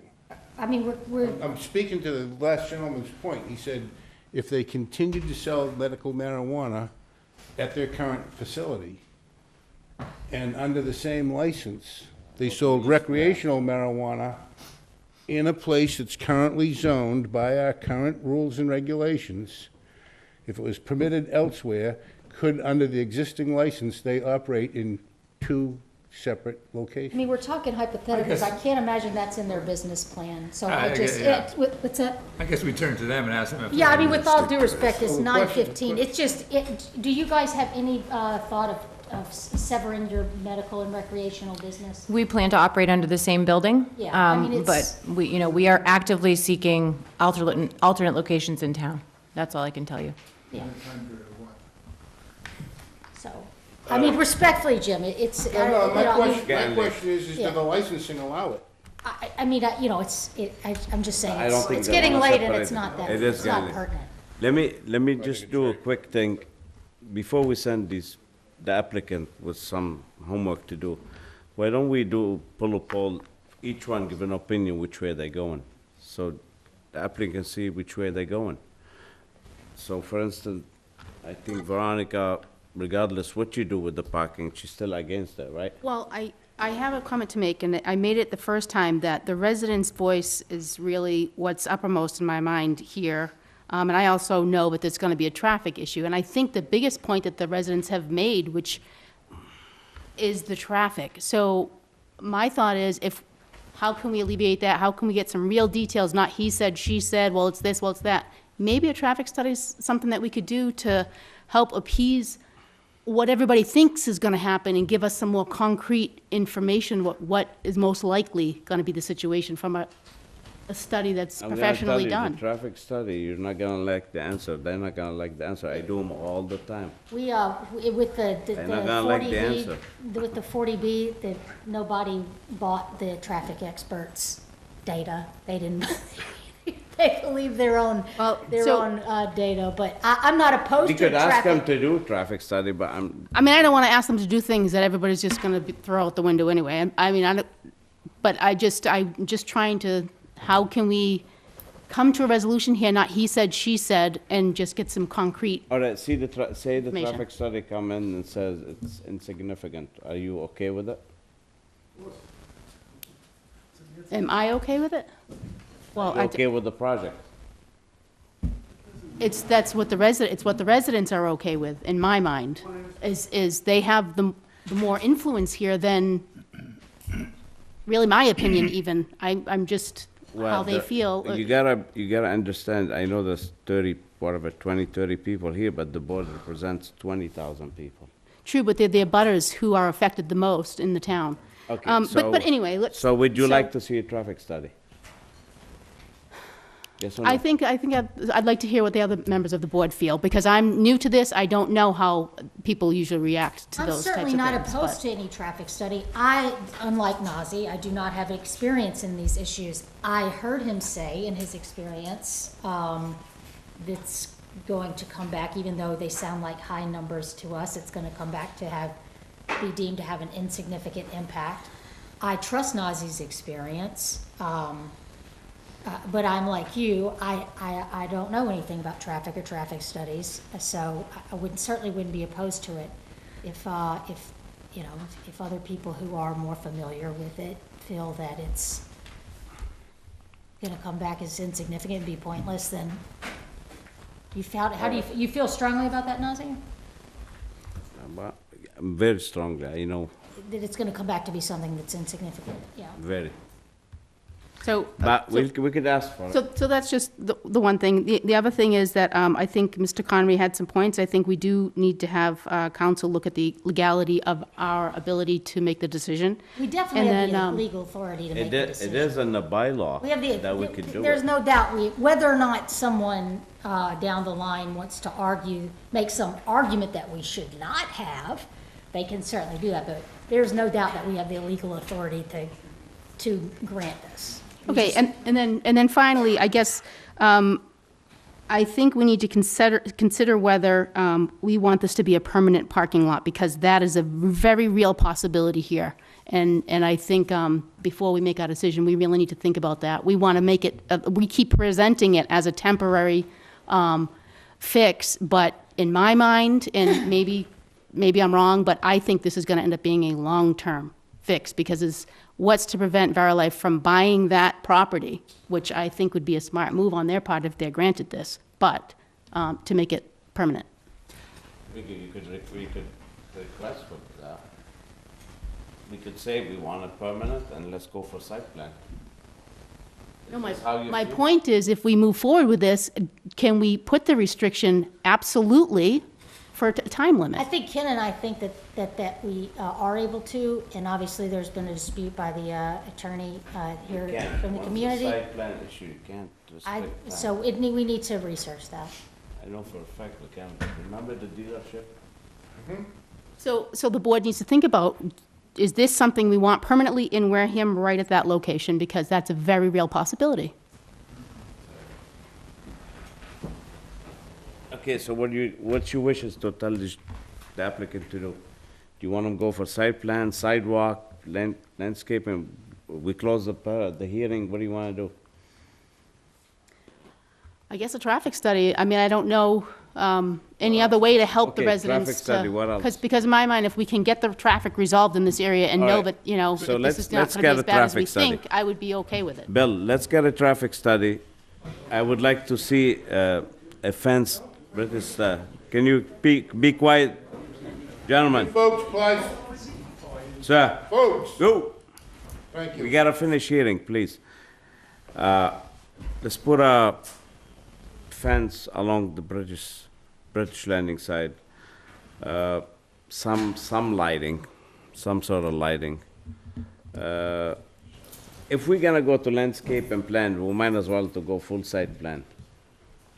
So what they did for landscaping, I think it's enough. Paving the area, the entrances is fine. I would stick with the booth for the tickets. Sidewalk, I think it should include a sidewalk. include. I think so, yeah. All right. So I would like to see a sidewalk. And, so I guess sidewalk, fencing, and, some lighting. Is everybody okay with this if they go back, and the traffic studies? And when we go from there, I guess. Yes, sir. Can I just add one simple Quick. question? Yeah. I think, even though I'm against it originally, I think if somehow, and I probably just a waste of breath, could be the waste, I understand the 2-year can't be forced. If that could be, I think most people in here would be a lot more. That we'll have to check town council. But it probably can't Can be. we check with town So council? that's why maybe I'm. But we check. I'm pretty sure that it can. It can't. Yeah, no, yes, I'm reading it Okay. right now. Well, let's check with Rich. Yeah. All right, Can we ask for a show of hands, like who would, I mean, town council. We're gonna ask town She council. means she wants to. I mean, how would that affect people? I mean, how would that affect the residents if this were something that was absolutely temporary? And we could say that, Put a deed would that restriction on it. affect Recorded. how the residents feel about whether, If we could get a deed restriction if somehow, we don't know, let's ask town council. Well, the If some- owners here, Mr. Willis, may agree to a deed restriction. He He has. Let's ask town council. I disagree, they agree with you, with him, so let's ask town council. But would that be okay for 2 years? If somehow we could make it for 2 years, everybody's okay with that? Everybody will be okay with it, lift their hand. I'm not okay with If for 2 years. We're here objecting to 2 years, why would we agree to? Okay, no, that's fine, but some people agree for 2 years. No, I'm just stating the facts. My reasoning is, Ma'am, come forward. Yeah, just state your name quickly. Elena Coffey, 53 Main Street, Wareham, Mass.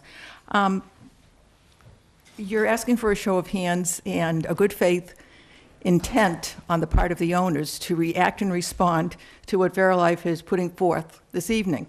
However, you have more owners in the area that are going to be immediately impacted by whatever you decide than are in this room. So it's a straw dog. I don't really think you can do that. Sure, they have the opportunity to be here. All these other people that you talk about, this was advertised. I fully understand that. And had they known that you were going to call for their good faith impression of what you wanted to do this evening, perhaps they would have been here. Perhaps they couldn't be here. But that's kind of like after the fact. So I just think you ought to consider that when you're putting it forward, because you have right now in this room 1, 2, 3, 4 abutters, 5, 6, and there are 64 families at British Landing. Oh. Okay, So just give that some consideration. thank you. Thank you. You're not gonna wanna hear from me. I think to resolve this whole situation is to just let the medical marijuana be sold there Sir. and give them another place to go, and that alleviates all the problems. Sir, that's not how it works. Unfortunately, Just that's not how it works. That's not how it works. All right, let's get a traffic study until next time. Let's just do the traffic study till next time. Let's see how the traffic comes. See if I could find somebody to do one in 2 weeks. We can vote 4 weeks. Yeah, I'll do. Let's I'll do do the the best I traffic can, you know study that. first, then we talk about the other issues. Yeah, what is So it? this is Jim gonna had go some forward? recommendation, what is it?